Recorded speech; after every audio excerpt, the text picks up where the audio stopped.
എന്ന് ചിന്തിച്ചു ഞാൻ ആഹാരം കൊണ്ടുപോവുകയായിരുന്നു. ആ സമയത്ത് നിങ്ങളെ അങ്ങനെ ശ്രദ്ധിക്കാൻ എനിക്ക് കഴിഞ്ഞില്ല.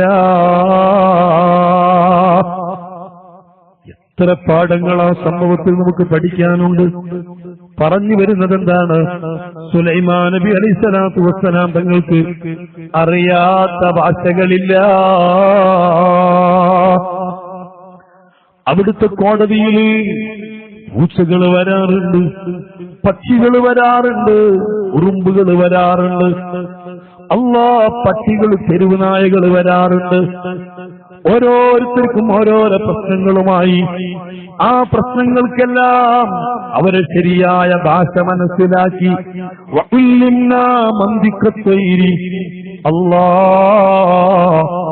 മറ്റു പ്രവാചകന്മാർക്ക് നിന്ന് വ്യത്യസ്തമെന്നോണം, മനുഷ്യരിൽ നിന്ന് വ്യത്യസ്തമെന്നോണം പക്ഷികളുടെ ഭാഷയാണ് എനിക്ക് പഠിപ്പിക്കപ്പെട്ടിരിക്കുന്നത്. സുബ്ഹാനല്ലാഹ്. സുലൈമാൻ നബിയും തന്റെ പരിവാരങ്ങളും കൂടി ഒരു വഴി യാത്ര ചെയ്യുമ്പോൾ മൈലുകൾക്കപ്പുറത്ത് നിന്ന് ഒരു ഉറുമ്പിൻ കൂട്ടം, ആ ഉറുമ്പിൻ കൂട്ടത്തിന്റെ റാണി, അതിന്റെ ക്യാപ്റ്റൻ തന്റെ ഉറുമ്പ് കൂട്ടത്തോട് പറയുകയോ, വിശുദ്ധ ഖുർആൻ ആ സംഭവത്തെ അനുസ്മരിപ്പിച്ചുകൊണ്ട് ഒരു സൂറത്ത് ഖുർആനിൽ അവതരിപ്പിച്ചിട്ടുണ്ടെങ്കിൽ സൂറത്തുൽ നംലാണ് പേരെങ്കില് യാ അയ്യുഹൻ നംലു ദുഖുലൂ മസാകിനകും, ഉറുമ്പുകളെ എത്രയും പെട്ടെന്ന് മാളങ്ങളിൽ കടന്നുകൊള്ളുക. ലാ യഹ്തിമന്നകും സുലൈമാൻ വജുനൂദു, സുലൈമാനും തന്റെ സേനയും വരുന്നുണ്ട്. സുലൈമാൻ നബി അലൈഹിസ്സലാമും തന്റെ പട്ടാളക്കാരും വരുമ്പോൾ അറിയാതെ അവരെ കാലടികളിൽ പെട്ടുകൊണ്ട് നിങ്ങൾ ചവിട്ടി വധിക്കപ്പെടാതിരിക്കാൻ എത്രയും പെട്ടെന്ന് മാളത്തിൽ കിടക്കുക. ഈ ഉറുമ്പ് അതിന്റെ ആളുകളോട്, അനുയായികളോട് നിർദ്ദേശം കൊടുക്കുന്നത് കേട്ടപ്പോൾ സുലൈമാൻ നബി തിരിച്ചുപോയി. അല്ലാഹ്, ഇതെന്തൊരനുഗ്രഹമാ, എന്തൊരനുഗ്രഹമാ എന്റെ നാഥൻ എനിക്ക് തന്നിട്ടുള്ളത്.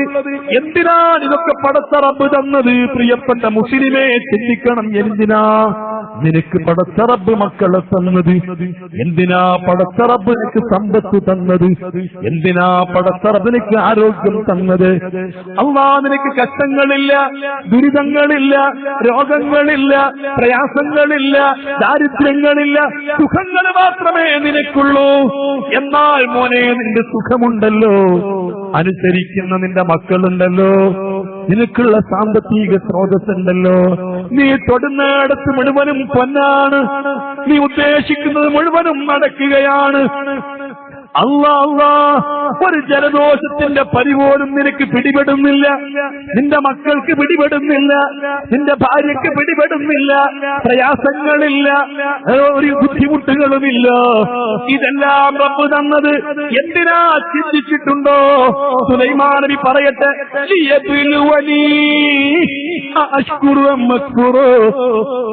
റബ്ബെന്നെ പരീക്ഷിക്കുകയാണ്, റബ്ബെന്നെ പരീക്ഷിക്കുകയാണ്. സമ്പത്ത് തന്ന് പരീക്ഷിക്കുകയാണ്, ആരോഗ്യം തന്ന് പരീക്ഷിക്കുകയാണ്, മക്കളെ തന്നുകൊണ്ട് പരീക്ഷിക്കുകയാണ്, എല്ലാ സുഖങ്ങളും തന്നുകൊണ്ട് പരീക്ഷിക്കുകയാണ്. പ്രിയപ്പെട്ട ഉമ്മമാർക്ക് തിരിച്ചറിവ് വേണം, ഉപ്പമാർക്ക് തിരിച്ചറിവ് വേണം.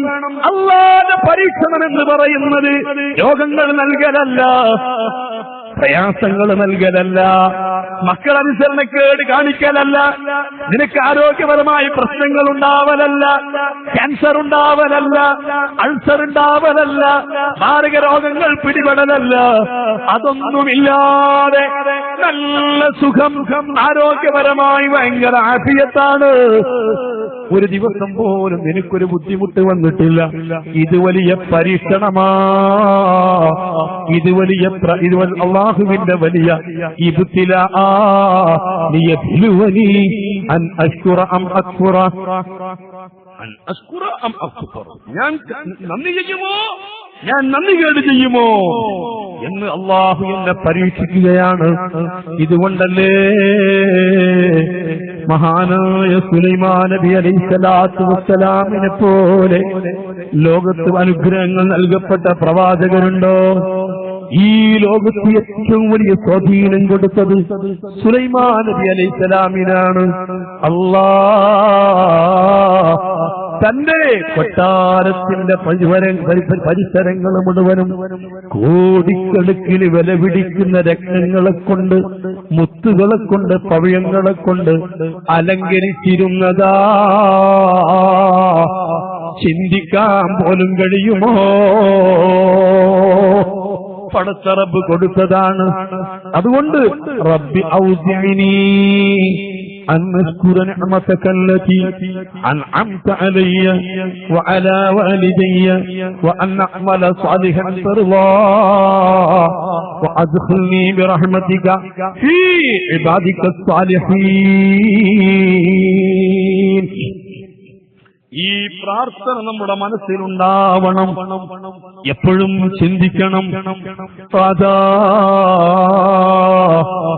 റബ്ബി ഔസിഇനി അൻ അശ്കുറ നിഅമതക അല്ലതി അൻഅംത അലയ്യ, എനിക്ക് നീ ചെയ്തിട്ടുള്ള അനുഗ്രഹങ്ങൾക്കൊന്ന് നന്ദി ചെയ്യാനുള്ള മനസ്സ് നൽകണമല്ലോ, അതിനെനിക്ക് തോന്നിപ്പിക്കണം. മാത്രമല്ല വഅന്നഅമല സാലിഹൻ തർലാ, നിന്നെ തൃപ്തിപ്പെടുത്തുന്ന, നിനക്ക് തൃപ്തിയുള്ള അമലു ചെയ്യാൻ, നിനക്ക് തൃപ്തിയുള്ള, നിന്നെ തൃപ്തിപ്പെടുത്തുന്ന, നീ തൃപ്തിപ്പെടുന്ന അമല് ചെയ്യാൻ എനിക്ക് തൗഫീഖ് നൽകല്ലാ.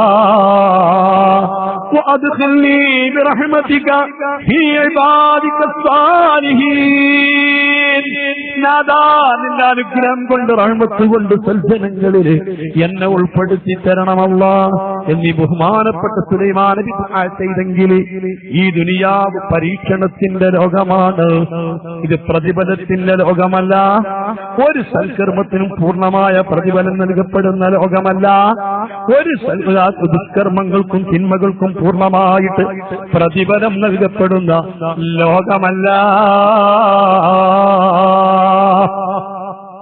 വലിയ കുറ്റം ചെയ്യുന്നവർ, ദിനേന തെറ്റുകൾ ചെയ്യുന്നവർ, ആലിമീങ്ങളെ കുറ്റം പറയുന്നവർ, സാലിഹീങ്ങളെ നിസാരപ്പെടുത്തുന്നവർ, തെറി പറയുന്നവർ, ആക്ഷേപിക്കുന്നവർ, എനിക്കെന്നിട്ടെന്ത് സംഭവിച്ചു, എന്നിട്ടെന്ത് വരാനാ, എന്ത് സംഭവിക്കാനാ?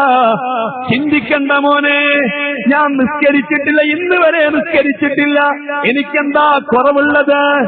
ഇന്ന് വരെ പള്ളിയിൽ പോയിട്ടില്ല, എനിക്കെന്താ കുറവുള്ളത്? ഇന്ന് വരെ ഞാൻ സമ്മാദിത്തങ്ങൾ ചെയ്തുകൊണ്ടിരിക്കുന്നു, എന്നിട്ടെന്തേ സംഭവിച്ചത്? ഞാനിതാ തീർത്തു പറയുന്നു, നിനക്കൊന്നും സംഭവിക്കൂല.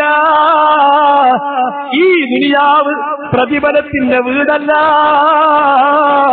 ശുദ്ധ ഖുർആൻ പഠിപ്പിക്കുന്നു, സുഖമുള്ളവർക്ക് സുഖം കൊടുത്തുള്ള പരീക്ഷണമാണ്, മക്കളുള്ളവർക്ക് മക്കളെ കൊടുത്തുകൊണ്ട് പരീക്ഷണമാണ്, ആരോഗ്യമുള്ളവർക്ക് ആരോഗ്യം കൊടുത്തുകൊണ്ട് പരീക്ഷണമാണ്. എന്നാൽ ചിന്തിച്ചോ, ബഹുമാനപ്പെട്ട വിശുദ്ധ ഖുർആൻ യൂനുസിൻ ദാഇഖത്തുൽ മൗതി വഇന്നമാ തുവഫൗന ഉജൂറകും യൗമൽ ഖിയാമ. നമ്മുടെ നാട്ടിലൊക്കെ ആരെങ്കിലും മരണപ്പെട്ടാൽ, ഒരു മുസ്ലിമായ സ്ത്രീയോ പുരുഷനോ മരണപ്പെട്ടാൽ ആ മരണപ്പെട്ട വീട്ടിൽ പോകലും മയ്യിത്ത് സംസ്കരണത്തിൽ പങ്കെടുക്കലും ആ മഹല്ലത്തിൽപ്പെട്ട മുസ്ലിമീങ്ങൾക്ക് ബാധ്യതയാണ്. പഴയകാലത്ത് നമ്മുടെ ഉമ്മമാരും ഉപ്പമാരും ഒക്കെ അത് ചെയ്തിരുന്നവരാണ്. പക്ഷേ 30-40 വയസ്സിന്റെ മേൽപോട്ടുള്ള ആളുകൾക്ക് അതൊക്കെ നല്ല ബോധമാണ്. വളർന്നു വരുന്നൊരു തലമുറയുണ്ടല്ലോ, നാളെ പിറ്റന്നാൾ ഈ മഹല്ലത്തിലൊക്കെ ദീനിന് നേതൃത്വം നൽകുന്ന, പള്ളികൾ കൊണ്ടു നടക്കുന്ന, മദ്രസകൾ കൊണ്ടു നടക്കുന്ന, നമ്മുടെ മഹല്ലുകൾക്കൊക്കെ നേതൃത്വം കൊടുക്കാനുള്ള ഒരു തലമുറയുണ്ടല്ലോ. അവര് നമ്മുടെ മക്കളാണല്ലോ. ഒട്ടുമിക്ക മക്കൾക്കും അത്തരം കാര്യങ്ങളെക്കുറിച്ച് ബോധമില്ല. നമ്മൾ പഠിപ്പിച്ചിട്ടില്ല, നമ്മളിൽ നിന്ന് കണ്ടുപഠിച്ചിട്ടില്ല. മുസ്ലിമീങ്ങളെ, നിങ്ങൾക്കറിയുമോ, ഒരു മഹല്ലത്തിൽ ഒരു മുസ്ലിമായ പുരുഷൻ മരണപ്പെട്ടു, അല്ലെങ്കിൽ മുസ്ലിമായ സ്ത്രീ മരണപ്പെട്ടു. ആ മുസ്ലിമായ മനുഷ്യന്റെ മയ്യിത്ത് സംസ്കരണത്തിൽ മയ്യത്ത് കുളിപ്പിക്കുന്നതിലോ മയ്യത്ത് കഫൻ ചെയ്യുന്നതിലോ മയ്യത്ത് നിസ്കരിക്കുന്നതിലോ മയ്യത്ത് മറമാടുന്നതിലോ വിശുദ്ധ ഇസ്ലാമിനെ നിരക്കാത്ത അതേ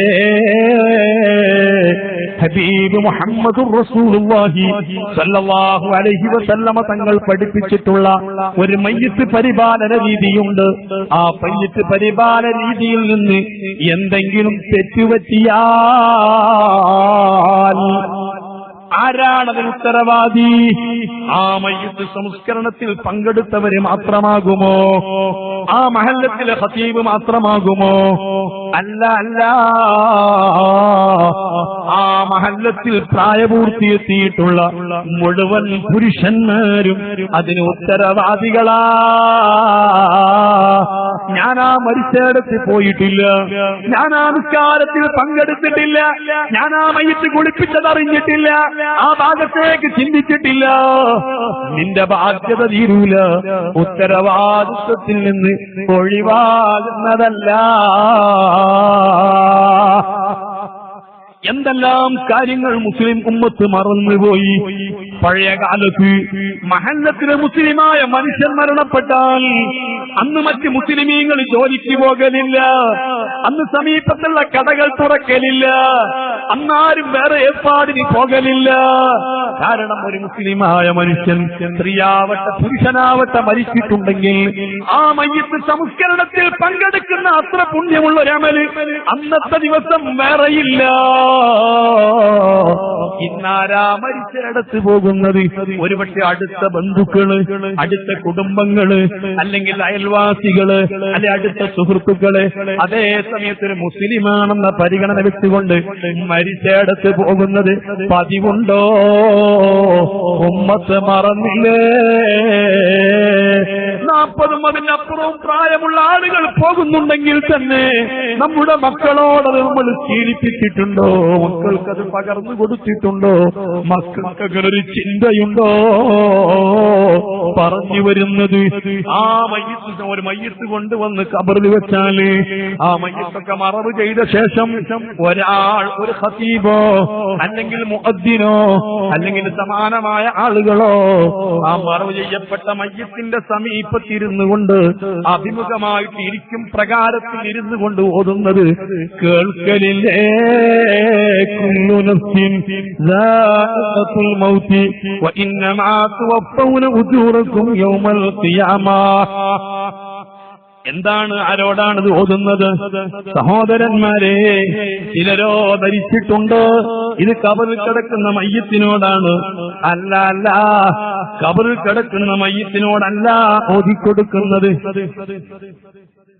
തിങ്കളക്ഷം വരുന്നുണ്ട്, നൽകണമെന്ന് അറിയിക്കുകയാണ്. മയ്യത്തിലേക്ക് തൽക്കീൻ ചൊല്ലിക്കൊടുക്കുന്നത് യഥാർത്ഥത്തിൽ ഈ മരിച്ചു കിടക്കുന്ന ഖബറിൽ കിടക്കുന്ന മയ്യത്തിനോടല്ല, മറിച്ച് ഈ ഡെഡ് ബോഡിയിൽ നിന്ന് പിരിഞ്ഞൊരു ആത്മാവുണ്ട്. ഈ ആത്മാവ് ഖബറിന്റെ പുറത്താ നിൽക്കുന്നത്. പുറത്തു നിൽക്കുന്ന ആത്മാവിനോടാണ് ഉറപ്പെടുത്തി കൊടുക്കുന്നത്. കുല്ലു നഫ്സിൻ ദാഇഖത്തുൽ മൗതി വഇന്നമാ തുവഫൗന ഉജൂറകും യൗമൽ ഖിയാമ. എല്ലാ ശരീരങ്ങളും മരിക്കും. ജീവിച്ചിട്ടുണ്ടോ? മരിക്കുന്നതാണ്.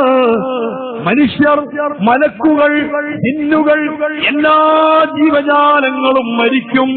വഇന്നമാ തുവഫൗന ഉജൂറകും, നിങ്ങൾ ചെയ്ത കർമ്മങ്ങളുടെ പൂർണ്ണമായ പ്രതിഫലം നിങ്ങൾക്ക് നൽകപ്പെടുന്നത് ഖിയാമത്ത് നാളിൽ മാത്രമാ. എന്ത് അമലുകൾ നിങ്ങൾ ചെയ്തിട്ടുണ്ടെങ്കിലും, സൽക്കർമ്മങ്ങൾ ചെയ്തിട്ടുണ്ടെങ്കിൽ, ദുഷ്കർമ്മങ്ങൾ ചെയ്തിട്ടുണ്ടെങ്കിൽ അതിന് പൂർണ്ണമായ പ്രതിഫലം നൽകപ്പെടുന്നത് ഖിയാമത്ത് നാളിലാ. ഫമൻ സുബ്ഹിഅ അനിന്നാരി വഉദ്ഖിലൽ ജന്നത ഫഖദ് ഫാസ്. ഒരാൾക്ക് വിജയിച്ചു എന്ന് പറയാൻ എപ്പോഴാണ് അവസരമുള്ളത്? ഞാൻ രക്ഷപ്പെട്ടു, ഞാനൊക്കെ കൈസിലായി എപ്പോഴാ പറയാൻ കഴിയുക? സഹോദരന്മാരെ, നമ്മിൽ പല ആളുകളും പറയാറുണ്ട്, മക്കളൊക്കെ നല്ലപോലെ പഠിപ്പിച്ച്, ഭാര്യയൊക്കെ നല്ലപോലെ സംസ്കാരങ്ങളൊക്കെ പഠിപ്പിച്ച്, ഞാൻ മക്കൾക്കൊക്കെ കല്യാണങ്ങൾ കടിച്ച്, അവർക്കൊക്കെ ജോലിയും വീടുമൊക്കെ ആക്കിക്കൊടുത്ത്, ഇനി അൽഹംദുലില്ലാഹ് രക്ഷപ്പെട്ടു. അതുപോലെ ഇന്ന് വരെ പ്രായപൂർത്തിയെത്തിയതിനു ശേഷം ഒരൊറ്റ നിസ്കാരം എനിക്ക് നഷ്ടപ്പെട്ടിട്ടില്ല. അതുകൊണ്ട് ഞാൻ വിജയിച്ചു എന്നൊക്കെ പറയാൻ പറ്റുമോ? കാര്യമായിട്ട് തിന്മകളൊന്നും ചെയ്തിട്ടില്ല, വിജയിച്ചു എന്ന് പറയാൻ പറ്റുമോ? ഈ ശബ്ദം കേൾക്കുന്ന മുസ്ലിമീങ്ങളോട് ചോദിക്കുകയാണെങ്കിൽ എല്ലാവരും നല്ല പ്രതീക്ഷയിലാണ്. അള്ളാഹു നമ്മുടെ പ്രതീക്ഷകളൊക്കെ നിരാശപ്പെടുത്താതെ അവൻ കബൂലാക്കി തരട്ടെ, നിറവേറ്റി തരട്ടെ. ഞാൻ ചോദിക്കുന്നു, എപ്പോഴെങ്കിലും ചിന്തിച്ചിട്ടുണ്ടോ, ചിന്തിക്കലുണ്ടോ? അല്ലാഹ് വിജയിക്കാൻ എന്താണ് ചെയ്തു വെച്ചത്? എനിക്കും നിങ്ങൾക്കും എന്താണ് സമ്പാദ്യമുള്ളത്? ഞാൻ നിങ്ങളോട് പ്രഭാഷണം നടത്തുന്നത് നിങ്ങളെ കുറിച്ച് മാത്രമല്ല. ഞാൻ ഏറ്റവും കൂടുതൽ പ്രഭാഷണം നടത്തി എന്നോടാണ്. ഹുജ്ജത്തുൽ ഇസ്ലാം അബൂ ഹാമിദ് ഗസാലി റഹ്മത്തുള്ളാഹി അലൈഹി തങ്ങൾ പറഞ്ഞിട്ടുണ്ട്, അല്ലാഹുവിനെ കുറിച്ച് ബോധമുള്ള പണ്ഡിതന്മാർ, അതേ ആഖിറത്തെ കുറിച്ച് ബോധമുള്ള ഉഖ്റവിയായ പണ്ഡിതന്മാര്, അവർ ഉത്ബോധനം നടത്തുന്നത് യഥാർത്ഥത്തിൽ അലക്കുകാരനെ പോലെയാണ്. ഒരു അലക്കുകാരൻ നന്നായി സോപ്പ് തേച്ചിട്ട് അതാ നല്ല മുണ്ട് നല്ല കരിങ്കല്ലിലിട്ട് ഇങ്ങനെ അലക്കലാണ്, അടിച്ചു കഴുകലാണ്. അങ്ങനെ കരിങ്കല്ലിൽ നല്ല സോപ്പിട്ട് തുണി ഇങ്ങനെ അടിച്ച് കഴുകുമ്പോ ആരും കരുതലില്ല, ഈ കല്ലൊന്ന് വെളുത്തിരുന്നെങ്കിൽ, ഈ കല്ല് വെളുക്കണമെന്നോ, കല്ലിലെ ചേറ് പോകണമെന്നോ, കല്ലിൽ അഴുക്കുകളൊക്കെ വൃത്തിയാകണമെന്നോ കരുതലില്ല. മറിച്ച് ഈ തുണിയൊന്ന് കഴുകാനാണ്, തുണിയിൽ അഴുക്ക് പോകാനാണ്, വസ്ത്രമൊന്ന് വെളുക്കാനാണ്, വസ്ത്രമൊന്ന് വൃത്തിയാവാനാണ്. പക്ഷേ സ്വാഭാവികമായും വസ്ത്രത്തിൽ സോപ്പ് പുരട്ടിയിട്ട് വസ്ത്രം നന്നായി കല്ലിൽ കരിങ്കല്ലിൽ അടിച്ച് കഴുകുമ്പോ ആ കല്ല് വെളുക്കല് പതിവാ, കല്ലിൽ അഴുക്ക് നീങ്ങിപ്പോകല് പതിവാ. ഇതേപോലെയാണ് പണ്ഡിതന്മാരെ പ്രസംഗിക്കുന്നത്. അവനവനൊന്ന് നന്നാവാനാ, അവനവനൊന്ന് ചിന്ത വരാനാ, എനിക്ക് നന്നാവാനാണ് ഞാൻ പ്രസംഗിക്കുന്നത്. എന്റെ സ്വഭാവമൊന്നും നന്നായി കിട്ടാൻ, എനിക്കൊന്ന് ബോധം വരാൻ, ഈ ബോധത്തോടുകൂടിയാണ് ഞാൻ പറയുന്നത്. മുസ്ലിമീങ്ങളെ, ഇന്നോ നാളോ നാളെയോ തൊട്ടടുത്ത നിമിഷമോ നാം അങ്ങ് മരിച്ചാൽ എന്താണ് സമ്പാദ്യമുള്ളത്? വിജയിക്കാൻ എന്താണ് ഉണ്ടാക്കി വെച്ചത്? നിങ്ങൾക്ക് കേൾക്കണോ? ഓ സഹോദരാ, ഞാൻ ചോദിക്കുന്നു, ഈ എന്താണ് ഈ ചെനക്കലങ്ങാടിയില് ഈ പോകുന്ന റോഡ് സൈഡിന് 1 സെന്റ് ഭൂമിക്ക് എത്രയാ വിലയുള്ളത്? 1 ലക്ഷം രൂപക്ക് 1 സെന്റ് ഭൂമി കിട്ടുമോ? 1 ലക്ഷം രൂപക്ക് കിട്ടുകയില്ല. 3 ലക്ഷത്തിന് കിട്ടുമോ? 5 ലക്ഷത്തിന് കിട്ടുമോ? 5 ലക്ഷമാണ് ഈ റോഡ് സൈഡിൽ 1 സെന്റ് ഭൂമിക്ക് വിലയുള്ളതെങ്കിൽ ചോദിക്കുന്നു, ഈ വേങ്ങര ടൗണിൽ എത്രയാ? 10 ലക്ഷത്തിന് കിട്ടുമോ? വേങ്ങര 10 ലക്ഷം സെന്റ് ഭൂമിക്ക് വിലയുണ്ടെങ്കിൽ കോഴിക്കോട് നഗരത്തില് 1 സെന്റ് ഭൂമിക്ക് എത്രയാ? 35 ലക്ഷം കൊടുത്താൽ കിട്ടൂല, 40-50 ലക്ഷമാണ്. അത് കോഴിക്കോടാണെങ്കിൽ എറണാകുളത്തോ തിരുവനന്തപുരത്തോ ബാംഗ്ലൂർ സിറ്റിയിലോ ഡൽഹി സിറ്റിയിലോ അതുപോലെ ബോംബെയിലോ കൊൽക്കത്തയിലോ 1 സെന്റ് ഭൂമിക്ക് കോടികൾ വിലയാ. ഞാൻ ഒന്നുകൂടി നിങ്ങളോട് ചോദിക്കുന്നു, അങ്ങ് ഹോങ്കോങ് സിറ്റിയിലാണെങ്കിലോ അമേരിക്കയിലാണെങ്കിലോ വലിയ വലിയ അറിയപ്പെട്ട സിറ്റികളിലാണെങ്കിലോ 1 സെന്റ് ഭൂമിക്ക് കോടിക്കണക്കിന് ഡോളർ കൊടുത്താൽ കിട്ടുമോ? എന്നാൽ നിങ്ങൾക്ക് കേൾക്കണോ, ഹബീബ് മുഹമ്മദുർ റസൂലുള്ളാഹ് അല്ലാഹു ഉണ്ടെന്ന് പഠിപ്പിച്ച മുത്തുനബി, സ്വർഗമുണ്ടെന്ന് പഠിപ്പിച്ച മുത്തുനബി, മലക്കുകളുണ്ടെന്ന് പഠിപ്പിച്ച മുത്തുനബി, നിസ്കാരം നമുക്ക് പഠിപ്പിച്ച മുത്തുനബി, ഈ ഖുർആൻ വിശുദ്ധ കലാമാണ്, റബ്ബിന്റെ കലാമാണെന്ന് നമുക്ക് പഠിപ്പിച്ചു തന്ന മുത്തു മുഹമ്മദുർ റസൂലുള്ളാഹി സ്വല്ലല്ലാഹു അലൈഹി വസല്ലം തങ്ങൾ പറയുന്നു, പടച്ച റബ്ബിന്റെ സ്വർഗമുണ്ടല്ലോ, ആ സ്വർഗത്തിന്റെ 1 സെന്റ് ഭൂമിയിലെ വില അറിയുമോ? ലമഉ ഖദമിൻ മിനൽ ജന്ന, സ്വർഗത്തിലെ ഒരു അടി ഭൂമി, ഒരു ഫീറ്റ്, അതിന്റെ വില അറിയുമോ? ചെറുപ്പക്കാരെ, ചിന്തിക്കാനാ. ഈ ദുനിയാവ് മുഴുവനും നൽകിയാൽ, ഈ ദുനിയാവിലെ മുഴുവൻ വസ്തുക്കളും നൽകിയാൽ, ഈ കാണുന്ന ഇന്ത്യയും അമേരിക്കയും ഫ്രാൻസും 240ഓളം വരുന്ന രാഷ്ട്രങ്ങൾ മുഴുവനും കൊടുത്താൽ, ആ രാഷ്ട്രങ്ങളിലുള്ള സർവ്വതും കൊടുത്താൽ, അല്ലാഹുവിന്റെ സ്വർഗത്തിൽ നിന്ന് ഒരടി ഭൂമിയോട് കിടപിടിക്കൂല, ഒരു ഭൂമിക്കുള്ള വിലയായി തീരൂല, ഒരു ഫീറ്റ് ഭൂമിയുടെ വിലയാവുകയില്ല എന്ന് ബഹുമാനപ്പെട്ട മുത്തുനബി പഠിപ്പിച്ചുവെങ്കിൽ, അങ്ങനത്തെ സ്വർഗമാണ് പ്രതിഫലം ലഭിക്കുന്നതെങ്കിൽ ഈ സ്വർഗം വെറുതെ കിട്ടുമോ? ഈ സ്വർഗത്തിനെ പ്രതീക്ഷിക്കാൻ എന്തെങ്കിലും ഉണ്ടാക്കി വെച്ചിട്ടുണ്ടോ? ഞാൻ ഇന്നങ്ങ് മരണപ്പെട്ടാൽ സ്വർഗത്തിന് വേണ്ടി ഉണ്ടാക്കി വെച്ചതെന്താണ്? സ്വർഗം കിട്ടിയില്ലെങ്കിൽ കിട്ടണ്ട, അള്ളാഹുവിന്റെ കഠിനകഠോരമായ നരകത്തിൽ നിന്നും രക്ഷപ്പെട്ട് കിട്ടാൻ ഉണ്ടാക്കി വെച്ചത് വല്ലതും പറയാനുണ്ടോ? ഫമൻ സുഹ്സിഹ അനിന്നാരി വഉദ്ഖിലൽ ജന്ന. ഒരാൾക്ക് വിജയിച്ചു എന്ന് പറയണമെങ്കിൽ, രക്ഷപ്പെട്ടു എന്ന് പറയണമെങ്കിൽ, ജീവിതത്തിലെ എല്ലാ നിസ്കാരങ്ങളും പുറക്ക് നിർവഹിച്ചു എന്നതുകൊണ്ട് അവന് വിജയിച്ചു എന്ന് പറയാനായിട്ടില്ല. ജീവിതത്തിലെ എത്രയോ തവണ ഹജ്ജും ഉംറയും ചെയ്തു എന്നതുകൊണ്ട് വിജയിച്ചു എന്ന് പറയാനായിട്ടില്ല. മക്കൾക്കൊക്കെ വിദ്യാഭ്യാസം കൊടുത്തതുകൊണ്ട് വിജയിച്ചു എന്ന് പറയാനായിട്ടില്ല. ജീവിതത്തിൽ ജീവിതകാലം മുഴുവനും ഇൽമുമായി ബന്ധപ്പെട്ട്, ജീവിതകാലം മുഴുവനും ഇൽമുമായി ബന്ധപ്പെട്ട് ദർസ് നടത്തി, അലിമീങ്ങൾക്ക് ഇൽമു പറഞ്ഞു കൊടുത്ത്, മുതഅല്ലിമീങ്ങളെ വളർത്തിയെടുത്ത്, ജനങ്ങൾക്ക് ഖിദ്മ ചെയ്ത്, ദീനിനു വേണ്ടി ഖിദ്മ ചെയ്ത്, നസീഹത്ത് നടത്തി ഒരു മനുഷ്യനങ്ങ് മരിച്ചാൽ വിജയിച്ചു എന്ന് പറയാൻ പറ്റുമോ? രക്ഷപ്പെട്ടു എന്ന് പറയാൻ പറ്റുമോ? അല്ലാഹുവിന്റെ ഖുർആൻ പറയുന്നു, ഇല്ല ഇല്ല. ഒരാൾ രക്ഷപ്പെട്ടു എന്ന് പറയണമെങ്കിൽ ഫമൻ സുഹ്സിഹ അനിന്നാരി വഉദ്ഖിലൽ ജന്ന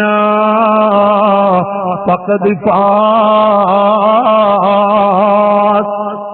അതേ, മശ്റവൻസബയിൽ അല്ലാഹു സുബ്ഹാനഹു വ തആല ഈ നന്മയും തിന്മയും ഒക്കെ ഒരു വിചാരണ ചെയ്യലുണ്ട്, തൂക്കലുണ്ട്. ഉമ്മമാരും ഉപ്പമാരും ശരിക്കറിയേണ്ടതാണ്. നിങ്ങൾക്കറിയുമോ, നമ്മൾ ലോകത്ത് വെച്ച് ദുനിയാവിൽ വെച്ച് ചെയ്യുന്ന മുഴുവൻ അമലുകളും ആഖിറത്തിൽ തൂക്കുമെന്ന് പ്രതീക്ഷിക്കണ്ട. നന്മയും തിന്മയും തൂക്കുന്ന തുലാസിലെത്തുമ്പോ ഈ നന്മകളൊക്കെ തൂക്കാനുണ്ടാകുമെന്ന് മനസ്സിലാക്കണ്ട. സഹോദരന്മാരെ, ഹബീബ് മുഹമ്മദുർ റസൂലുള്ളാഹ് സല്ലല്ലാഹു അലൈഹി വസല്ലമ തങ്ങൾ പറയുന്നു, അമലുകളൊക്കെ തൂക്കണ്ടേ? തൂക്കണമെങ്കിൽ ആഖിറത്തിലെത്തണ്ടേ? അമലുകൾ തൂക്കാൻ ഈ ദുനിയാവിൽ വെച്ച് നമ്മൾ ചെയ്യുന്ന നിസ്കാരങ്ങള്, നോമ്പുകള്, മറ്റുള്ള സൽക്കർമ്മങ്ങള് എല്ലാം റബ്ബിന്റെ അടുത്ത് മീസാനെന്ന തുലാസിൽ തൂക്കാൻ വേണ്ടി കൊണ്ടിടുമെന്ന് മനസ്സിലാക്കണ്ട. അവിടെ തൂക്കപ്പെടാൻ ഈ ദുനിയാവിൽ നിന്ന് അമലുകൾ ഉയർത്തപ്പെടണം. നമ്മൾ നിസ്കരിക്കുന്ന നിസ്കാരങ്ങള്, ചെയ്യുന്ന ദാനധർമ്മങ്ങള്, സർവ്വ കാര്യങ്ങളും മേൽപോട്ട് ഉയർത്തപ്പെടണം. പക്ഷേ ഉയർത്തപ്പെടണമെങ്കിൽ ഹബീബ് റസൂലുള്ളാഹ് അവിടുന്ന് പറയുന്നതറിയുമോ? ഒന്നാൻ ആകാശത്തൊരു മലക്കുണ്ട്. ആ മലക്കുകളാണല്ലോ അമലുകളൊക്കെ ഉയർത്തുന്നത്. മലക്കുകൾ എന്ന വിഭാഗത്തിന് ആരോടും ദയവ് തോന്നുകയില്ല, സങ്കടം തോന്നുകയില്ല, ആർക്കും വിട്ടുവീഴ്ച ചെയ്യുകയില്ല. മലക്കുകളെ പറ്റി പടച്ച റബ്ബ് പരിചയപ്പെടുത്തിയത്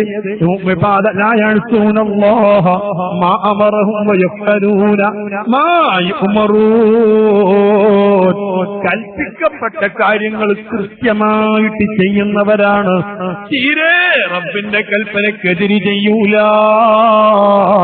ഒരു മനുഷ്യനോടും മലക്കിന് സങ്കടം തോന്നൂല,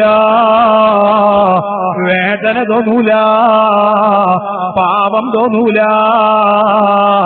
കൃത്യമായത് മാത്രമല്ലാതെ അമലുകൾ സ്വീകരിക്കൂല.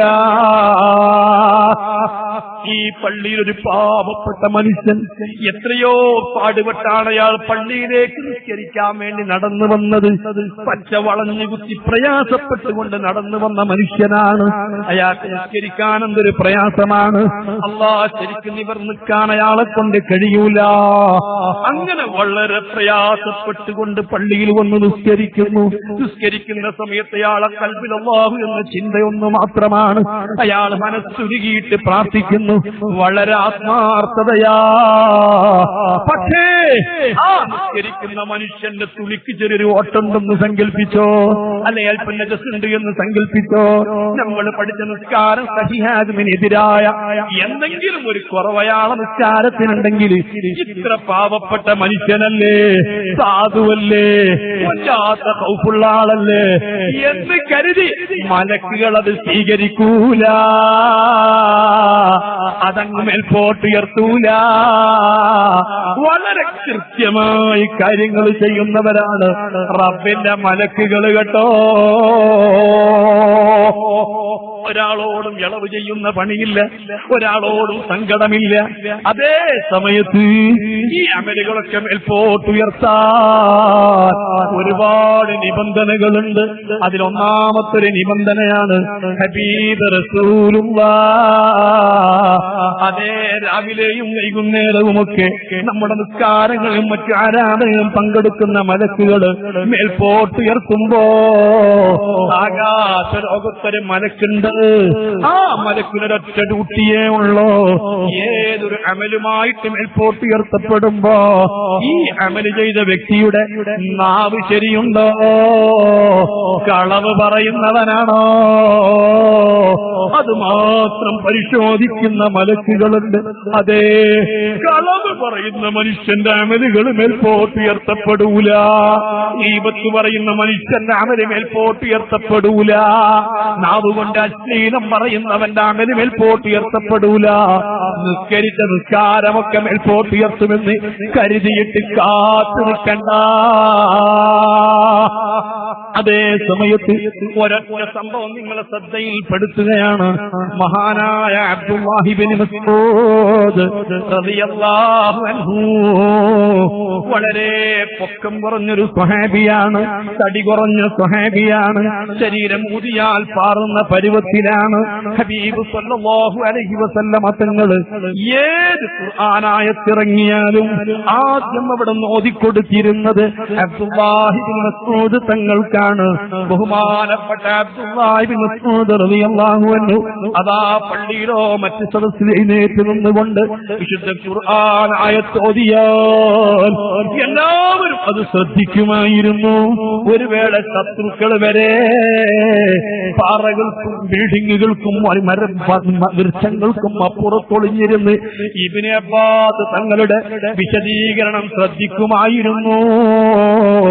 അത്ര ഗാംഭീര്യമുള്ള ഗഹനമായ വിശദീകരണം നൽകുന്ന പണ്ഡിതനായിരുന്നു അബ്ദുല്ലാഹി ഇബ്നു മസ്ഊദ് റളിയല്ലാഹു അൻഹു. ഒരു ദിവസം സുബ്ഹി നിസ്കാരാനന്തരം ബഹുമാനപ്പെട്ട ഉമർ ഫാറൂഖ് റളിയല്ലാഹു അൻഹുവിന്റെ ഖിലാഫത്ത് കാലഘട്ടത്തിലാണ്, ഇവിടെ നാട് ഭരിക്കുന്ന കാലഘട്ടത്തിലാണ്. മദീനത്ത് പള്ളിയിൽ സുബ്ഹി നിസ്കാരാനന്തരം ബഹുമാനപ്പെട്ട ഇബ്നു മസ്ഊദ് റളിയല്ലാഹു അൻഹു ഈ എഴുന്നേറ്റ് നിൽക്കുകയാ. എഴുന്നേറ്റ് നിൽക്കുമ്പോൾ തന്നെ സ്വഹാബികൾ മുഴുവനും ആകാംക്ഷയോടെ കാത്തിരിക്കുന്നു. എന്താണ് ഇബ്നു മസ്ഊദ് തങ്ങൾക്ക് പറയാനുള്ളത്? സാധാരണ അങ്ങനെ എഴുന്നേറ്റ് നിൽക്കലില്ല. കാര്യമായ വിഷയം പറയാനുണ്ടാകുമ്പോൾ മാത്രമേ എഴുന്നേറ്റ് നിൽക്കലുള്ളൂ. ഈ എഴുന്നേറ്റ് നിന്നുകൊണ്ട് ഇബ്നു മസ്ഊദ് റളിയല്ലാഹു അൻഹു തങ്ങൾ പറയുന്നു, നിങ്ങളെ കൂട്ടത്തിൽ ആരെങ്കിലും കുടുംബത്തിൽ ആരെങ്കിലുമായി പിണങ്ങി നിൽക്കുന്നവരുണ്ടെങ്കിൽ, കുടുംബത്തിൽപ്പെട്ട ബന്ധത്തിൽപ്പെട്ട ആരെങ്കിലുമായി പിണങ്ങി നിൽക്കുന്നവരുണ്ടോ, പള്ളിയക്കും എഴുന്നേൽപ്പ് നിൽക്കട്ടെ, വലിയൊരു മടങ്ങിപ്പോകട്ടെ.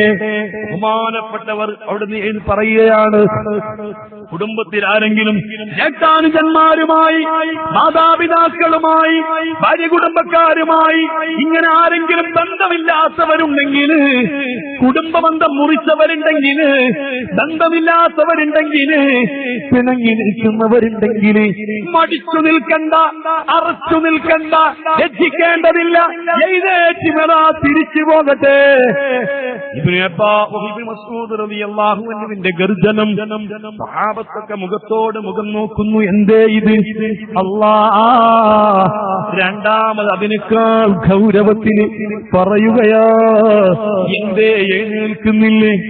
എന്തേ നിങ്ങൾ തിരിച്ചു പോകുന്നില്ലേ? എന്തേ നിങ്ങൾക്ക് മനസ്സിലാകുന്നില്ലേ? അതിഗൗരവത്തോട് രണ്ടാമതും തുടരുന്നു. മൂന്നാമത് അതിനേക്കാൾ ഗൗരവത്തിൽ പറഞ്ഞത് നിങ്ങൾക്ക് മനസ്സിലായില്ലേ? കുടുംബത്തിൽപ്പെട്ട ആരെങ്കിലുമായി പിണങ്ങി നിൽക്കുന്നവരുണ്ടെങ്കിൽ, കുടുംബബന്ധം മുറിച്ചവരുണ്ടെങ്കിൽ എഴുന്നേറ്റു നിൽക്കട്ടെ, അവൻ ഈ സദസ്സിൽ നിന്ന് ഇറങ്ങിപ്പോകട്ടെ.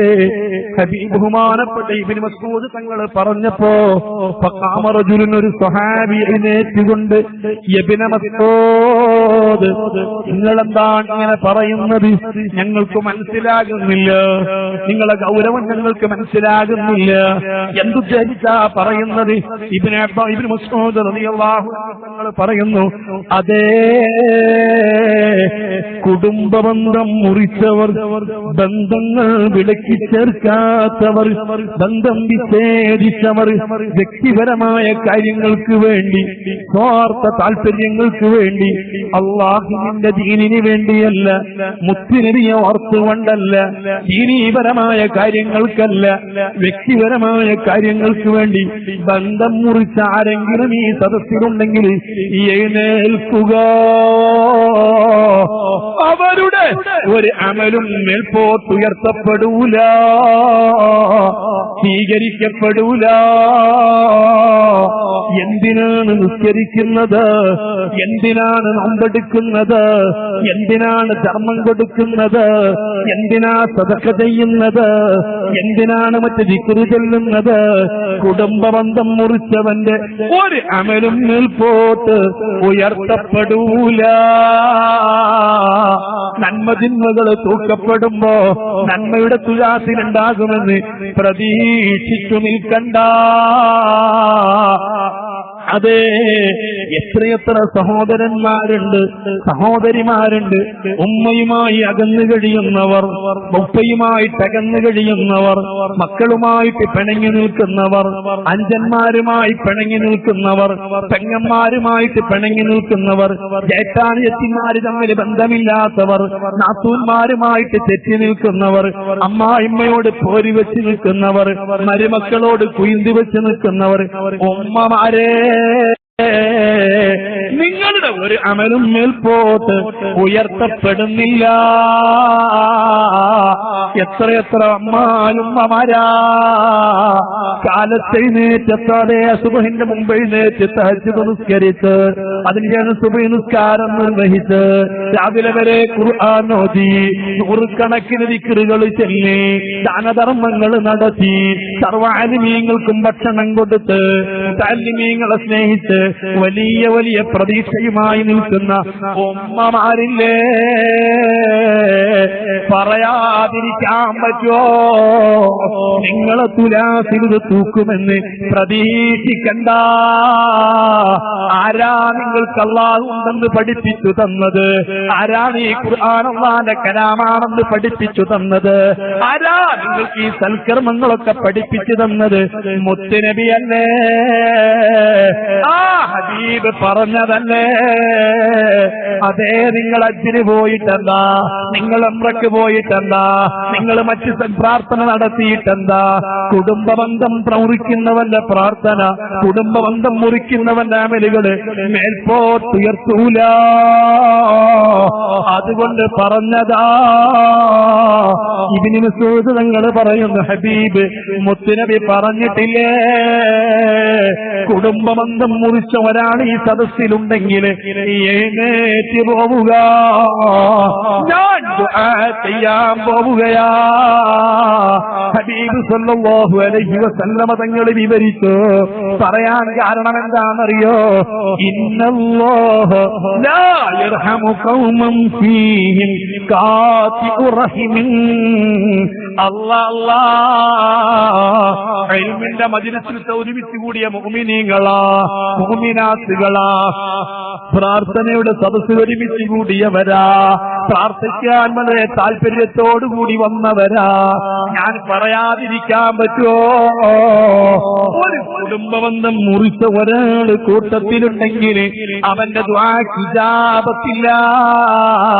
ആ ഖൗമിന്റെ പ്രാർത്ഥന തന്നെ ആ ഖൗമിനോട് തന്നെ റബ്ബ് റഹ്മത്ത് ചെയ്യൂല എന്ന് പറഞ്ഞിട്ടുണ്ടെങ്കിൽ ഈ അമലുകളൊക്കെ നാളെ തൂക്കപ്പെടുമെന്ന് കരുതണ്ട. നിങ്ങൾക്ക് കേൾക്കണോ? എല്ലാ ന്യൂനതകളും പരിഹരിച്ച്, എല്ലാ ചർച്ചകളും പറവുകളൊക്കെ പരിഹരിച്ച് ഞാൻ ചോദിക്കട്ടെ, പഴയകാലത്ത് നമ്മുടെ നാട്ടിലൊക്കെ മധുരക്കിഴങ്ങ് കൃഷി ചെയ്യുമ്പോ, പൂള കൃഷി ചെയ്യുമ്പോ, വാഴ കൃഷി ചെയ്യുമ്പോ, പാവക്ക കൃഷി ചെയ്യുമ്പോ, മധുരക്കിഴങ്ങൊക്കെ കൃഷി ചെയ്യുന്ന സമയത്ത് നിങ്ങൾക്കറിയില്ലേ, അതാ കിൻഡൽ കണക്കിന് മധുരക്കിഴങ്ങ് കളച്ചിട്ടിട്ട് അത് തുലാസിലിട്ട് തൂക്കുമ്പോ എത്രയോ കിസറുകളാണ് ഉപേക്ഷിക്കപ്പെടുന്നത്.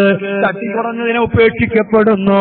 മാത്രമല്ല, കൈക്കോട്ട് തട്ടിയത് എന്തെങ്കിലും ചെറിയൊരു തകരാറുണ്ടെങ്കിൽ അത് തൂക്കത്തിൽ പോകൂല. മോനെ, ഞാൻ ചോദിക്കുന്നു, 1000 500 വാഴക്കൃഷി ഒരാൾ ചെയ്ത് നല്ല നിരന്തരമായ കൃഷി ചെയ്തിട്ട് 8 മാസം നന്നായി കഠിനാധ്വാനം ചെയ്ത് ആ വാഴക്കൊല വെട്ടിയിട്ട് അത് കൊട്ടയിലാക്കിയിട്ട് മാർക്കറ്റിൽ കൊണ്ടുപോയി ഇങ്ങനെ തൂക്കുകയാണ്. ആ തൂക്കുമ്പോ തുലാസിൽ ഇങ്ങനെ വെക്കുമ്പോ ആ തുലാസിന്റെ നാമ്പിലേക്ക് ഇങ്ങനെ നോക്കുമ്പോ അതിങ്ങനെ ഉദ്ദേശിച്ചതിനേക്കാൾ കൂടുതൽ തൂക്കം കൂടിയാൽ സന്തോഷം വരില്ലേ? ഉള്ളിക്കുള്ള നിനക്ക് ചിരി വരില്ലയോ? സന്തോഷം വരില്ലയോ? എന്നാൽ നമ്മുടെ സൽക്കർമ്മങ്ങളും തൂക്കുന്നുണ്ട്. ആ തൂക്കുന്ന സമയത്ത് വാഴക്കല വെട്ടി തൂക്കുന്നത് പോലെ അതിന്റെ മാണിക്കായി ഒരുപാട് കായകൾ ഉപേക്ഷിക്കപ്പെടുന്നുണ്ട്. അതിനെവിടെങ്കിലും ന്യൂനതയുള്ളത് മുഴുവനും മാറ്റി നിർത്തുന്നുണ്ട്. ഇതേപോലെ നമ്മുടെ അമലുകളൊക്കെ ഒന്ന് ശരിക്ക് അത് ചെത്തി നന്നാക്കി അല്ലോ കേടുകളും കഴിച്ചിട്ട് വളരെ നല്ലതേ റബ്ബ് സ്വീകരിക്കൂ, മേൽപോട്ടുയർത്തൂ. ആ നിലക്ക് നന്മകൾ ഇങ്ങനെ തൂക്കുകയാണ്. നന്മയും തിന്മയും തൂക്കുമ്പോ ബഹുമാനപ്പെട്ട ഒരാൾക്കും ഒരാളെയും ചിന്ത വരാത്തൊരു സമയമാണ്. എന്റെ നന്മ തൂക്കപ്പെടുമോ? വിജയിക്കുമോ? ചുറ്റുഭാഗത്തും വലിയൊക്കെ നരകമാണ്. അങ്ങോട്ടും കടക്കാൻ കഴിയില്ല, ഓടാൻ കഴിയില്ല. അള്ളാഹുവിന്റെ സ്വർഗം ഈ നരകത്തിന്റെ അപ്പുറത്താണ്. ചുറ്റുഭാഗത്തും ആളിക്കത്തുന്ന നരകമാണ്.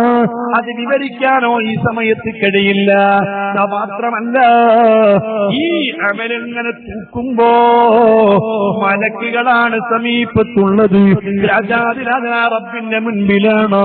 ആ അമലങ്ങൾ അണുമണി തൂക്കം നന്മയങ്ങ് മുൻതൂക്കമായാൽ ഹബീബ് വിശുദ്ധ ഖുർആൻ പറയുന്നു, ഫഹുവ ഫീ ഈശത്തിർ റാദിയ, അവൻ വിജയിച്ചു പോയി, നല്ല ജീവിതമാണ്. പക്ഷേ ഒരു കാര്യമുണ്ട്, നിങ്ങൾക്ക് കേൾക്കണോ? ആ നിലക്ക് അവൻ വിജയിച്ചു എന്ന് പറയുമ്പോഴേ തൂക്കം കൂടുമ്പോഴേക്ക് നമ്മുടെ ഹോസ്പിറ്റലുകളിൽ നിന്ന് പാസ്പോർട്ട് ഓഫീസിൽ നിന്നൊക്കെ ഇത് അനൗൺസ് വരുന്നത് പോലെ, കമ്പ്യൂട്ടറിൽ കാണിക്കുന്നത് പോലെ ഇവനതാ വിളിച്ചു പറയപ്പെട്ടു, സഈദ ഫുലാൻ ഫുലാൻ വിജയിച്ചു എന്ന് വിളിക്കപ്പെട്ടു. അതേ സമയത്ത് അണുമണി തൂക്കം തിന്മ കൂടുതലായി പോയാൽ, നന്മ കുറഞ്ഞു പോയാൽ, പറഞ്ഞു തീരുമ്പോഴേക്ക്, അതാ തുലാസങ്ങത്താകുമ്പോഴേക്ക് അനൗൺസ് വന്നു പോയി, ശക്തിയ ഫുലാനുബിൽ ഫുലാൻ പരാജയപ്പെട്ടു. പറഞ്ഞു തീരുമ്പോഴേക്ക് കൈകൾ കുടുക്കപ്പെട്ടു പോയി. ഈ രണ്ട് കൈകളും അവന്റെ താടിയുടെ താഴ്ഭാഗത്തേക്ക് കുത്തിയിട്ട് ചങ്ങല വെച്ച് പോയി. മലക്കുകൾ പിടിച്ചു മാറ്റിപ്പോയി. ഇനി കത്തിക്കാളുന്ന നരകം കാണുകയാ.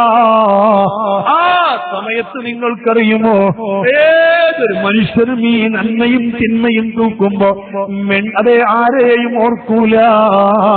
ബഹുമാനപ്പെട്ട ആയിഷ ബീവി ചോദിക്കുന്നു, മുത്തുനബിയെ ഓർക്കുമോ, ഓർമ്മ വരുമോ? ഈ നന്മയും തിന്മയും ഇങ്ങ് തൂക്കുന്ന സമയത്ത് ആരും ആരെയും ഓർക്കുകയില്ല. അതേ സമയത്ത് നിങ്ങൾക്ക് കേൾക്കണോ, ഓ സഹോദരാ, 1,24,000 പ്രവാചകന്മാർക്ക് 1,24,000 കസേര വെച്ചിട്ടുണ്ട് പടച്ച റബ്ബ് മഹ്ശറിൽ. അവര് സുഖലോലുപതയോടുകൂടി ഇരിക്കുകയാണ്. പക്ഷേ 1-2 കസേരകൾ അവിടെ കാലിയാണ്, ഇരിക്കുന്നില്ല. ബഹുമാനപ്പെട്ട മുഹമ്മദുർ റസൂലുള്ളാഹി സ്വല്ലല്ലാഹു അലൈഹി വസല്ലമ തങ്ങൾ അന്നിരിക്കുന്നില്ല. അല്ലാഹുവിന്റെ റസൂൽ നന്മയും തിന്മയും തൂക്കുന്ന തുലാസിന്റെ സമീപത്തുണ്ട്. തങ്ങൾക്കെന്ന് വല്ലാത്ത തിരക്കാണ്.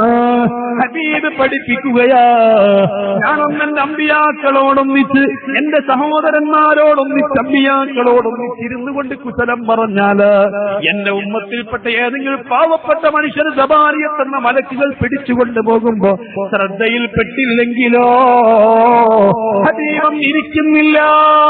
ഹബീബ മീസാന്റെ തുലാസിന്റെ സമീപത്താണ്. ഇതുകൊണ്ടല്ല മഹാനായ മുഹമ്മദ് ബിത്തിരി തങ്ങൾ അനുസ്മരിച്ചത്, ഹിമഹു ഹമാന മിൻ അദാബി ഇലാഹിനാ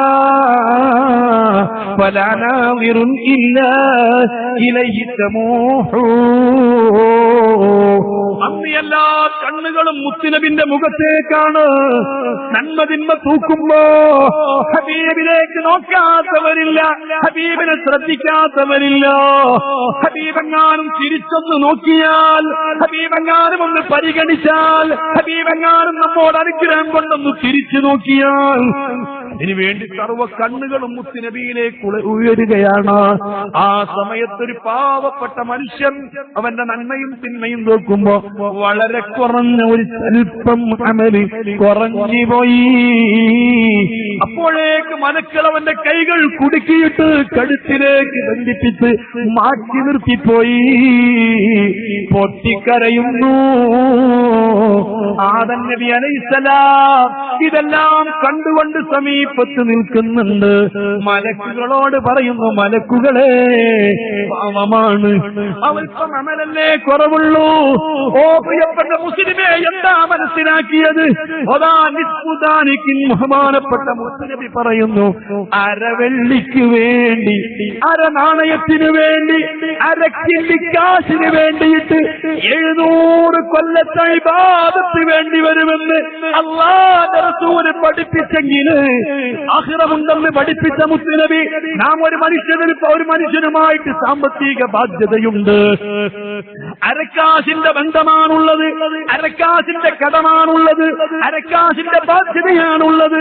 ആ ബാധ്യത തീർക്കാൻ മോനെ നിന്റെ ഒരു നിസ്കാരം പോരാ, നിന്റെ 2 നിസ്കാരം പോരാ, ഒരു കൊല്ലത്തെ നിസ്കാരം പോരാ.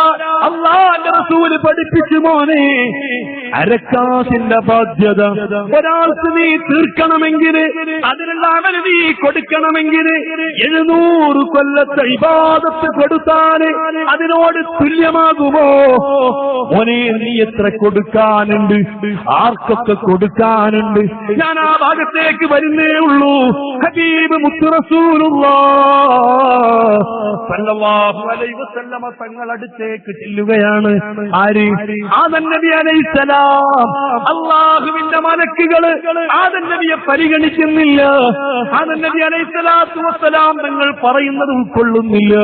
ഹബീബ് മുത്തുനബിന്റെ അടുത്ത് ഓടിച്ചെന്നപ്പോൾ ഹബീബ് റസൂലുള്ളാഹി സല്ലല്ലാഹു അലൈഹി വസല്ലമ തങ്ങളോട്, നബിയെ, അവിടുത്തെ ഉമ്മത്തിൽപ്പെട്ട ഒരു പാവപ്പെട്ട മനുഷ്യന് വളരെ കുറഞ്ഞ സൽക്കർമ്മത്തിന്റെ കുറവ് കൊണ്ട് പരാജയപ്പെട്ട് മാറ്റി നിർത്തിയിരിക്കുന്നു.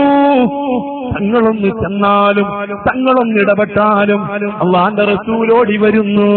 ഈ മലായിക്കത്തുകളോട് അതാ കണ്ടിൽ അതേ തീരെ ദയവില്ലാത്ത, സങ്കടങ്ങളില്ലാത്ത, ആരോടും ഒരു മനസ്സരിവുമില്ലാത്ത മലക്കുകളോട് അല്ലാഹുവിന്റെ റസൂൽ അങ്ങ് ചെന്നുകൊണ്ട് പറയുന്നു, ഈ മനുഷ്യന്റെ നന്മയും തിന്മയും ഒന്നുകൂടി തൂക്കുമോ?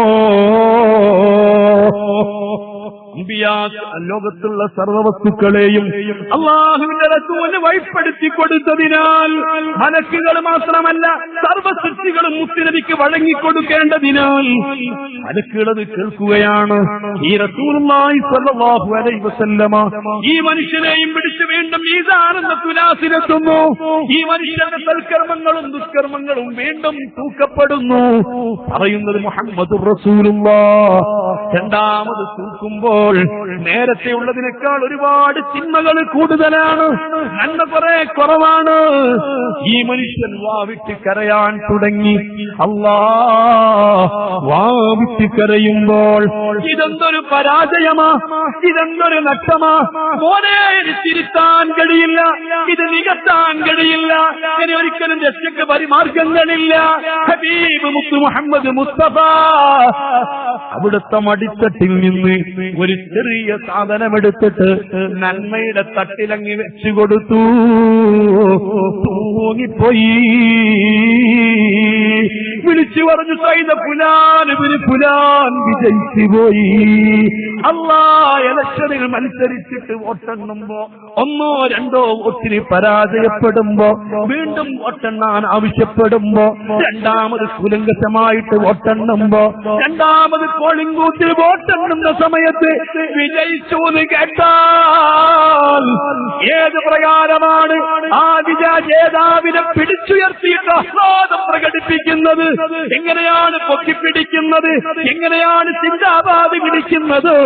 അതിനേക്കാൾ ഉപരി അല്ലാഹുവിന്റെ റസൂലിനെ പൊക്കിപ്പിടിച്ചുകൊണ്ട് റസൂലുള്ളാഹിനെ മുത്തം കൊടുത്തുകൊണ്ട് ആ മനുഷ്യൻ ചോദിക്കുന്നു, യാ റസൂലല്ലാഹ്, തങ്ങളെന്തേ എന്റെ സൽക്കർമ്മത്തിന്റെ തട്ടിലിട്ടത്?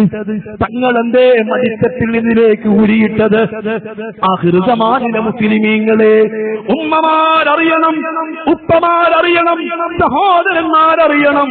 ഹബീബ് മുത്തു റസൂലുള്ളാഹി സ്വല്ലല്ലാഹു അലൈഹി വസല്ലമ തങ്ങൾ പറയും, മോനെ, ദുനിയാവിൽ വെച്ചിട്ട് ആലിമീങ്ങള്, സദാത്തുക്കള് പല വിഷയങ്ങൾ പറയുമ്പോ സലാത്ത് ചൊല്ലിയപ്പോ, ലക്ഷങ്ങൾ ചൊല്ലിയപ്പോ, അതേ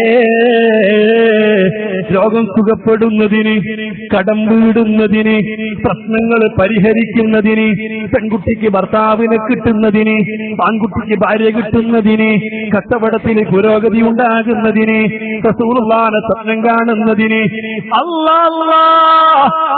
എത്ര ആവശ്യങ്ങൾക്കാണ് ആലിമീങ്ങൾ സ്വലാത്ത് ചൊല്ലാൻ പറഞ്ഞത്. ആ ആലിമീങ്ങളെ വാക്കുകൾ മുഴുവനും ഉൾക്കൊണ്ട് സ്വലാത്ത് ചൊല്ലിയതാ.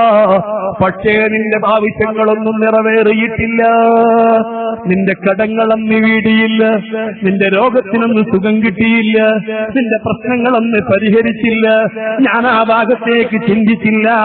നിന്റെ സ്വലാത്തുകളല്ല ഈ സമയത്തേക്ക് നീക്കിവെച്ചതാ, അത് ഉപയോഗപ്പെടുത്തിയതാ. ഓ മുസ്ലിമീങ്ങളെ, എല്ലാ അമലുകളും പരിശോധിക്കുന്നത് മലക്കുകളാ.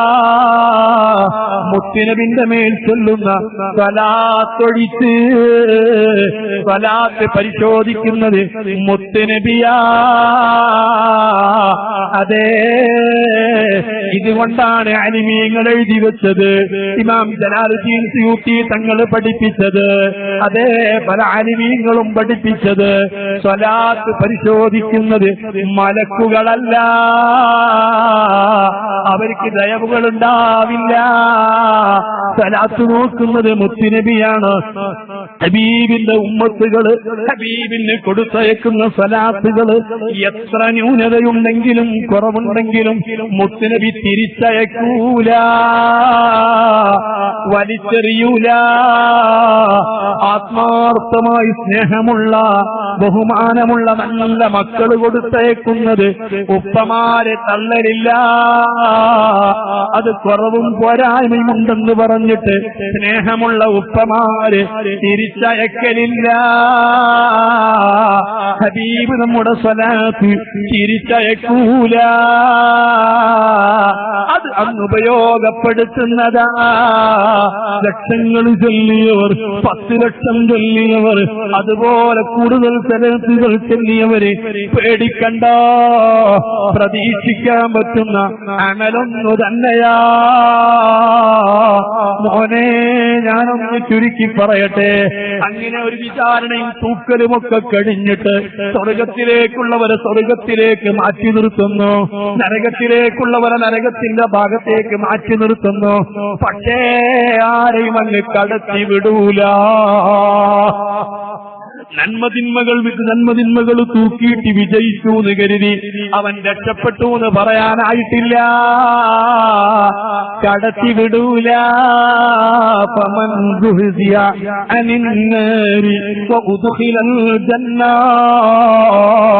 സ്വർഗത്തിന്റെ മേലെ സ്വർഗത്തിലേക്ക് എത്തണമെങ്കിൽ ഒരു പാലമുണ്ടല്ലോ.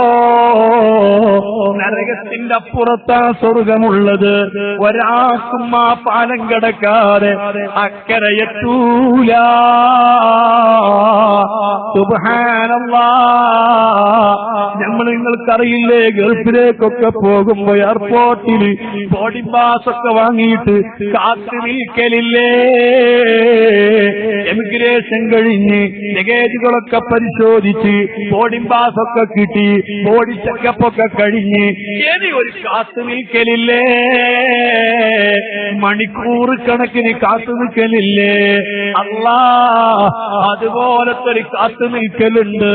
ആ കാത്തു നിൽക്കുമ്പോ അതാ ഒരു അനൗൺസ്മെന്റ് വന്നു പോയി. ആരും സ്വർഗത്തിലേക്കുള്ള ആരും തന്നെ പോകാനായിട്ടില്ല. നരകത്തിലേക്കുള്ളവർ നരകത്തിലേക്ക് പോകാനായിട്ടില്ല. ആർക്കെങ്കിലും ബാധ്യതകൾ കിട്ടാനുണ്ടെങ്കിൽ, കടപ്പാടുകളുണ്ടെങ്കിൽ അത് പൂർത്തിയാക്കാതെ സ്വർഗത്തിലുള്ള ആളുകളോട് വല്ലതും കിട്ടാനുണ്ടെങ്കിൽ അത് ഇവിടെ വെച്ച് തന്നെ കിട്ടേണ്ടതില്ല. സ്വർഗത്തിലെത്തിക്കഴിഞ്ഞാൽ പിന്നെ കിട്ടുകയില്ല. നരകത്തിൽപ്പെട്ട ആളുകൾക്ക് ആരെന്തെങ്കിലും കിട്ടാനുണ്ടെങ്കിൽ, സ്വർഗക്കാർക്ക് കിട്ടേണ്ടതുണ്ടെങ്കിൽ അവര് നരകത്തിലേക്ക് പോയി കഴിഞ്ഞാൽ പിന്നെ ഹക്ക് കിട്ടുകയില്ല. അണുമണി തൂക്കം ഉൾമില്ലാത്ത ദിവസമോ, കറക്കി നീതിയുള്ള ദിവസമോ ഹബീബ് പറഞ്ഞത്. അതേ, 7 ബാധ്യതകളും തീർക്കപ്പെടുന്നത്, ഇടപാടുകൾ തീർക്കപ്പെടുന്നത് ശാരീരികമായോ സാമ്പത്തികമായോ ഏതെങ്കിലും വിധേന ബാധ്യതകളുണ്ടെങ്കിൽ അത് തീർക്കാതെ ഒരാളെയും വിടൂല. സുബ്ഹാനല്ലാഹ്. സ്വന്തം ഉമ്മമാരാഗ്രഹിച്ചു പോകും, സ്വന്തം ഉമ്മമാരാഗ്രഹിച്ചു പോകും. 10 മാസം ഗർഭം ധരിച്ച് വളരെ പ്രയാസകരമായി ഗർഭം പ്രസവിച്ച് ദിവസങ്ങളോളം വർഷങ്ങളോളം വലയൂട്ടിയിട്ട് ഉമ്മമാർക്ക് മക്കളെ സ്നേഹിക്കാനല്ലേ അറിയൂ? ഉമ്മമാർക്ക് മക്കളെ സ്നേഹിക്കാനല്ലേ അറിയൂ? അത്രമാത്രം സ്നേഹമുള്ള, അത്രമാത്രം കരുണയുള്ള ഏത് ഉമ്മയും ചിന്തിച്ചു പോകുന്നതാ ഹബീബ് പഠിപ്പിക്കുകയാ. എന്റെ മകനെ ഒന്ന് കണ്ടിരുന്നെങ്കിൽ, എന്റെ പൊന്നുമോളെ ഒന്ന് കണ്ടിരുന്നെങ്കിൽ, എന്റെ പൊന്നുമോൾ എനിക്ക് തരാനുള്ള, എന്നോട് തീർക്കാനുള്ള ഒരു ചെറിയ ബാധ്യത അതിവിടെ നീ പിടിച്ചു വാങ്ങമായിരുന്നു. എന്റെ പൊന്നുമോനല്ലേ, മോളല്ലേ, അതങ്ങ് വിട്ടുകൊടുക്കോ. ഒരു ഉമ്മയും അന്ന് കരുതൂല. ജീവിതത്തിന്റെ ഏതോ ഒരു ദുർബല നിമിഷത്തിന് ഉമ്മയോട് കയർത്ത് സംസാരിച്ചതാ, ഉമ്മയെ വേദനിപ്പിച്ചതാ, ഉപ്പയെ വേദനിപ്പിച്ചതാ. എന്നാൽ എന്റെ പൊന്നുമോനല്ലേ, എന്റെ പൊന്നുമോളല്ലേ, ഞാനങ്ങ് ക്ഷമിച്ചേക്കാ. ഒരു ഉമ്മയും അന്നത്തെ ദിവസം അങ്ങനെ കരുതൂല. തന്റെ മകനോട് എന്തെങ്കിലും ബാധ്യത ലഭിക്കാനുണ്ടെങ്കിൽ, പ്രിയപ്പെട്ട മകളോട് കിട്ടാനുണ്ടെങ്കിൽ അത് വാങ്ങാതെ ഒരു ഉമ്മയും വിടൂല. ഹബീബ് പഠിപ്പിച്ചിട്ടുണ്ട്. മുസ്ലിമീങ്ങളെ, ഞാനൊന്ന് ചോദിക്കട്ടെ, ഇങ്ങനെ ആരെങ്കിലും ചിന്തിക്കലുണ്ടോ? ഈ ദിവസത്തെ പറ്റി ചിന്തിച്ചിട്ടുണ്ടോ? ഈ വിചാരണ ചിന്തിച്ചിട്ടുണ്ടോ? കഴിഞ്ഞ 1-2 ആഴ്ചയ്ക്ക് മുമ്പ് വിനീതനായ ജ്ഞാനദർശന വിദ്യാർത്ഥികളൊക്കെ ഒന്ന് കല്യാണത്തിന് പോയപ്പോ ഒത്തിരി സമയം പള്ളിയിൽ ഒറ്റയ്ക്കിരുന്നപ്പോ ചിന്തിച്ചു പോയി. എന്റെ മൂടക്ക് പോയി അന്ന് പ്രസംഗിക്കാൻ കഴിഞ്ഞില്ല. അല്ലാഹ് ഇന്നങ്ങ് മരിച്ചാൽ എന്താണ് സമ്പാദ്യമുള്ളത്? ആരോടൊക്കെയാണ് തീർക്കാനുള്ളത്? ആരോടൊക്കെയാണ് ബാധ്യത തീർക്കാനുള്ളത്? ആർക്കൊക്കെയാണ് കൊടുക്കാനുള്ളത്? എന്തെടുത്താണ് കൊടുക്കാനുള്ളത്? പ്രതീക്ഷിക്കാൻ പറ്റുന്ന എന്തമലാണുള്ളത്? പറയാൻ പറ്റുമോ? ഹബീബ് റസൂലുള്ളാഹ് നരകത്തിന്റെ മീതെ വെച്ചിരിക്കുന്ന പാലത്തിന്റെ കഥയറിയുമോ? മുവതേ ആ ചെറിയൊരു പാലമല്ല, നമ്മൾ അലിമീങ്ങൾ പറയുന്നത് കേട്ടിട്ടേ ഉള്ളൂ. മുടിയേക്കാൾ നേർമയുള്ള, വാളിനേക്കാൾ മൂർച്ചയുള്ള പാലമെന്നല്ലേ? അല്ല അല്ല, ഈ പാലം ഒരു ദിവസം കൊണ്ട് തീരൂല, കൊല്ലം കൊണ്ട് തീരൂല. ഏറ്റവും ചുരുങ്ങിയത് സിറാത്ത് പാലമൊന്നക്കരയെത്താൻ 3000 കൊല്ലമെടുക്കുന്നതാ. 1000 കൊല്ലം താഴേക്ക് ഇറങ്ങുമ്പോൾ, 1000 കൊല്ലം ലെവൽക്ക് നടക്കുമ്പോൾ വീണ്ടും 1000 കൊല്ലം മേൽപോട്ട് കയറാനാ. ഖുർആൻ കേട്ടോ, ഫമൻ സുഹ്സിഹ അനിന്നാരി വഉദ്ഖിലൽ ജന്ന. ഈ പാലത്തിൽ നിന്ന് പതുക്കെ പതുക്കെ അക്കരയെത്തി നിന്റെ 2 കാലും സ്വർഗത്തിലെത്തിയിട്ടല്ലാതെ വിജയിച്ചു എന്ന് പറയാനില്ല. ശ്വാസം വിടാനായിട്ടില്ല. വിശുദ്ധ ഖുർആൻ മുഹമ്മദുർ റസൂലുള്ളാഹ് സമാധാനായി കഴിച്ചിലായി എന്ന് പറയണമെങ്കിൽ 2 കാലും സ്വർഗത്തിലെത്തണം. അതിന്റെ മുമ്പ് സമാധാനമില്ല. ഞാൻ ചോദിക്കട്ടെ, ഒരൊറ്റ സംഭവം പറഞ്ഞ് എന്റെ സമയം കഴിഞ്ഞ് നിർത്തുകയാണ്. ഓ സഹോദരന്മാരെ, ഉദ്ദേശിച്ചതല്ല പറഞ്ഞത്, പറയുന്നതല്ല ഉദ്ദേശിക്കുന്നത്. വിശുദ്ധ ഖുർആൻ ചോദിക്കുന്നു, അം ഹസിബത്തും. എത്രയോ ആളുകളുണ്ടല്ലോ എന്റെ സദസ്സിൽ, ഞാൻ നിങ്ങളോട് പങ്കുവെക്കുകയാണ്. അം ഹസിബത്തും, നിങ്ങളൊക്കെ വിചാരിച്ചിട്ടുണ്ടോ? അൻ തദ്ഖുലുൽ ജന്ന, ഈ സ്വർഗത്തിലേക്ക് കയറി പ്രവേശിക്കാൻ പറ്റുമെന്ന് കരുതിയിട്ടുണ്ടോ? വിനീതനായ എന്നെ സംബന്ധിച്ചിടത്തോളം കാലച്ചെറുപ്പത്തിൽ നേരത്തെ ഉസ്താദ് പറഞ്ഞതുപോലെ 10-13 വയസ്സാകുന്ന സമയത്ത് തന്നെ ദർസിൽ പോയി പഠിക്കുകയും ഇങ്ങനെ ഇതുമായി ബന്ധപ്പെട്ടൊരു ജീവിതവുമായിട്ട് ഇങ്ങനെ പോവുകയാണ്. ഇന്ന് 40-40 ചില്ലാനോ വയസ്സ് പ്രായമാണ്. ഇക്കാലം അത്രയും ഇങ്ങനെ അഴിമുമായിട്ട് ശ്രദ്ധ ചെയ്യാൻ അള്ളാഹു ഒരു അവസരം തന്നിരിക്കുകയാണ്. 10,000-കണക്കിന് വേദികളിൽ പ്രഭാഷണം ചെയ്ത് പറയാറുണ്ട്. പക്ഷേ ഒന്നും അള്ളാഹു തആലാന്റെ അടുത്ത് പ്രതീക്ഷിച്ചു എന്ന് പറയാൻ പറ്റില്ല. എങ്ങനെ പറയാൻ പറ്റില്ല?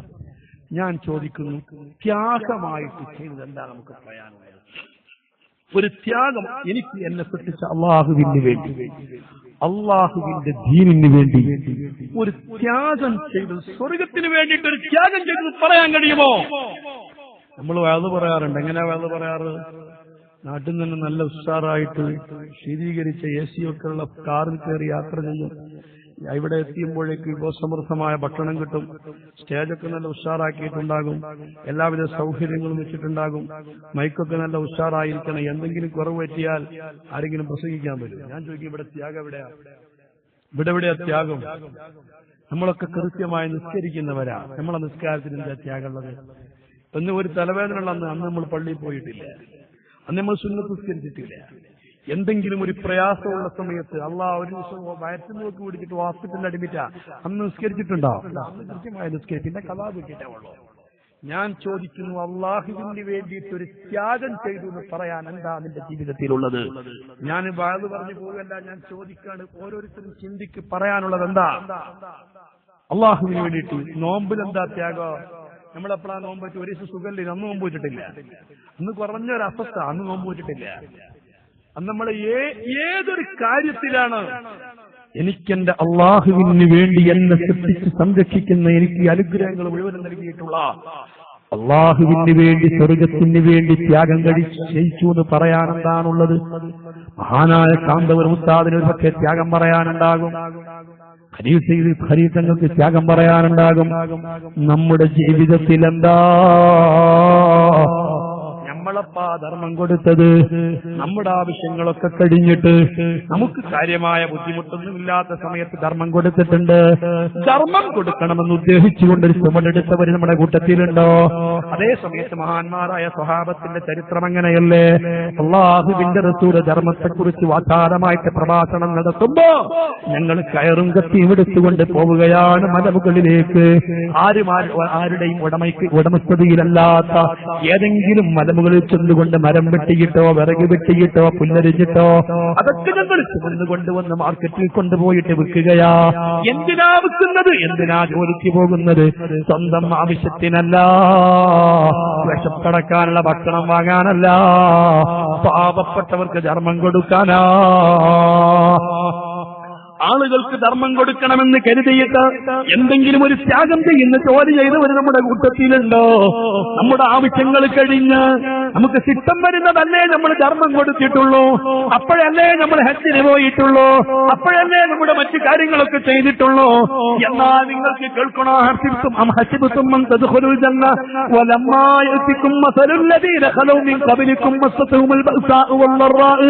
നിങ്ങളെ പൂർവീകർ സഹിച്ചിട്ടുള്ള ത്യാഗത്തിന് ഒരു സാമ്പിളെങ്കിലും നിങ്ങളുടെ ജീവിതത്തിലില്ലാതെ, അല്ലാഹുവിന്റെ റസൂൽ സഹിച്ച ത്യാഗത്തിന് ഒരു സാമ്പിളെങ്കിലും നിങ്ങളുടെ ജീവിതത്തിലില്ലാതെ, സഹാബത്തിന്റെ ജീവിതത്തിലെ ഒരു ചെറിയ സാമ്പിളെങ്കിലും നിങ്ങളുടെ ജീവിതത്തിലില്ലാതെ ഈ സ്വർഗത്തിൽ കടക്കാമെന്ന് കരുതിയിട്ടുണ്ടോ?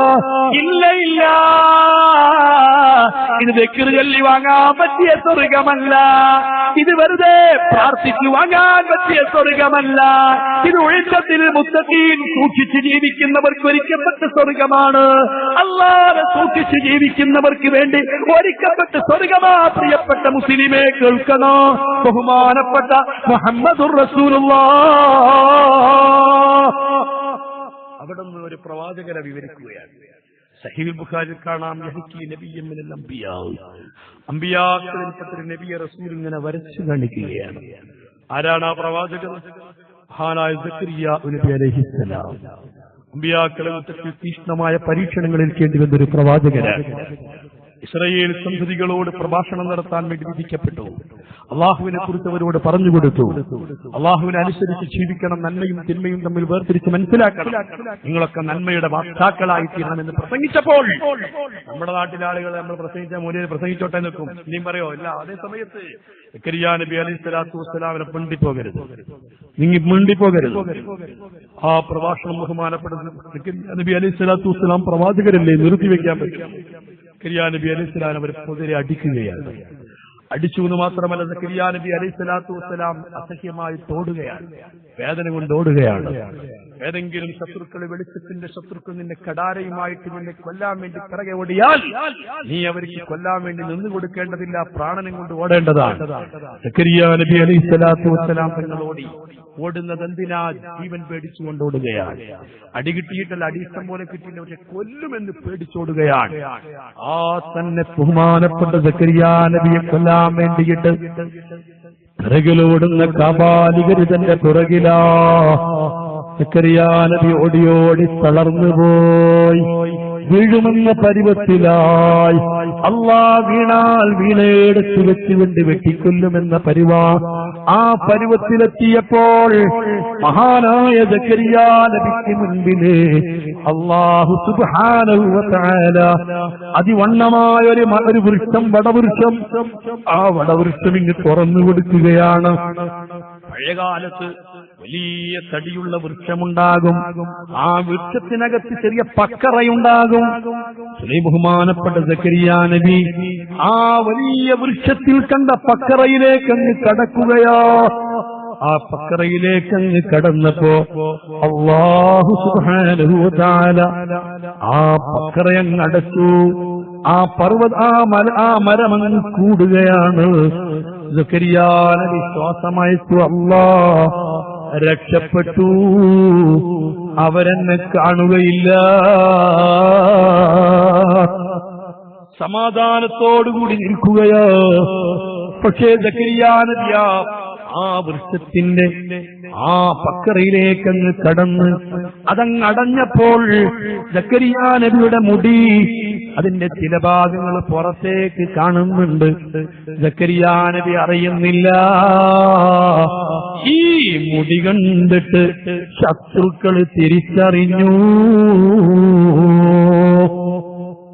സുബ്ഹാനല്ലാഹ്, എന്ത് ചെയ്യാൻ പറ്റും? സക്കറിയാ നബിയോ അറിയുന്നില്ല. അവരെന്ത് ചെയ്തു എന്നറിയോ? ആ വലിയ വൃക്ഷത്തിന്റെ കൊമ്പുകളും ചുല്ലുകളുമൊക്കെ വെട്ടുകയാണ്. സക്കറിയാ നബിക്ക് മേൽഭാഗത്തുള്ള കൊമ്പുകളൊക്കെ വെട്ടിമുറിച്ച് മാറ്റി ആ സക്കറിയാ നബി നിൽക്കുന്ന ഭാഗത്തിന്റെ താഴ്ഭാഗത്തിൽ നിന്ന് മുറിച്ചെടുത്തിട്ട് ആ മരവുമായിട്ട് അവർ പോവുകയാണ്. സക്കറിയാ നബി ഉറപ്പിച്ചു, ഞാൻ പിടിക്കപ്പെട്ടു, രക്ഷയില്ല. ഓ മുസ്ലിമീങ്ങളെ, 5 വഖത്ത് നിസ്കരിക്കുമ്പോഴേക്ക്, റമദാനിൽ നോമ്പെടുക്കുമ്പോഴേക്ക്, അല്പം ദിക്റുകൾ ചെല്ലുമ്പോഴേക്ക്, അല്പം ദാനധർമ്മങ്ങൾ ചെയ്യുമ്പോഴേക്ക്, എന്തെങ്കിലും ഒരു ചെറിയ പ്രയാസം വരുമ്പോഴേക്ക്, ഇതൊക്കെ വലിയ സേവനങ്ങളാ, വലിയ പ്രതീക്ഷയുള്ള അമലുകളാ എന്ന് പ്രതീക്ഷിക്കുന്ന മുസ്ലിമേ, ഞാനിത് പറയാതിരുന്നാൽ നിങ്ങൾക്ക് ഉൾക്കൊള്ളാൻ പറ്റുമോ? നിങ്ങൾക്ക് ചിന്തിക്കാൻ പറ്റുമോ? അതിന് പറഞ്ഞതാ സക്കറിയാ നബി അലൈഹിസ്സലാത്തു വസ്സലാമിനെ അവർ ചെയ്തതെന്താ? പഴയകാലത്ത് നമ്മുടെ നാട്ടിൽ ഇപ്പോഴല്ലേ മില്ലിൽ കൊണ്ടുപോയി മരമീരുന്ന സ്വഭാവം വന്നത്. പഴയകാലത്ത് 4 കാലുകൾ കുഴിച്ചിട്ടിട്ട് അതിന് വിലങ്ങി വെച്ചിട്ട് ഈരാൻ പോകുന്ന മരം വിലങ്ങനെ വെച്ചിട്ട് ഈരാൻ പോകുന്ന മരത്തിന്റെ മുകളിൽ കയറി ഒരാള് നിൽക്കലാ, താഴ്ഭാഗത്ത് മറ്റൊരാള് നിന്നിട്ട് മൂർച്ചയുള്ള വാള് കൊണ്ടിട്ട് ഈർന്ന് മുറിക്കലാ. പ്രായമുള്ളവർക്ക് അതിന്റെ രൂപമറിയാം. സക്കറിയാ നബി അലൈഹിസ്സലാത്തു വസ്സലാമുള്ള ആ വലിയ മരത്തെ, ആ മരക്കഷ്ണത്തിന്റെ മുകളിൽ കയറി നിൽക്കുന്നു. ബഹുമാനപ്പെട്ട തങ്ങളവറുകൾക്ക് അല്ലാഹു അക്ബർ, അല്ലാഹു അക്ബർ, അല്ലാഹു അക്ബർ വലില്ലാഹിൽ ഹംദ്. സക്കറിയാ നബി അലൈഹിസ്സലാത്തു വസ്സലാം തങ്ങളുള്ള ആ മരത്തിന്റെ ഒളിഞ്ഞിരിക്കുന്ന ആ മരത്തിന്റെ മേൽഭാഗത്തിൽ കയറി നിന്നിട്ട് സക്കറിയാ നബി നിൽക്കുന്ന മരം ഇങ്ങനെ ഈർന്ന് മുറിക്കുകയാണ്. ബഹുമാനപ്പെട്ട ഈർച്ചയുടെ ശബ്ദം ഇങ്ങനെ കേൾക്കുകയാണ്. സുബ്ഹാനല്ലാഹ്, മൂർച്ചയുള്ള വാളിന്റെ പല്ലുകൾ നിങ്ങൾ ഓർത്തു നോക്കൂ, കാണാറില്ലേ? ആ പല്ലുകൾ ഇങ്ങനെ ഈർന്ന് അടുത്ത ഇരൽ വരുന്നത് തന്റെ മൂർധാവിലേക്ക് ആ വാളിന്റെ പല്ലുകൾ ഇതാ ഇറങ്ങാനാണ് പോകുന്നത്.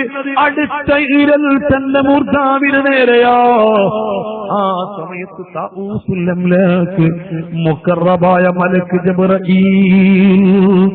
അലൈഹിസ്സലാത്തു വസ്സലാം തങ്ങൾ വന്നുകൊണ്ട് പറയുന്നു, നബിയേ,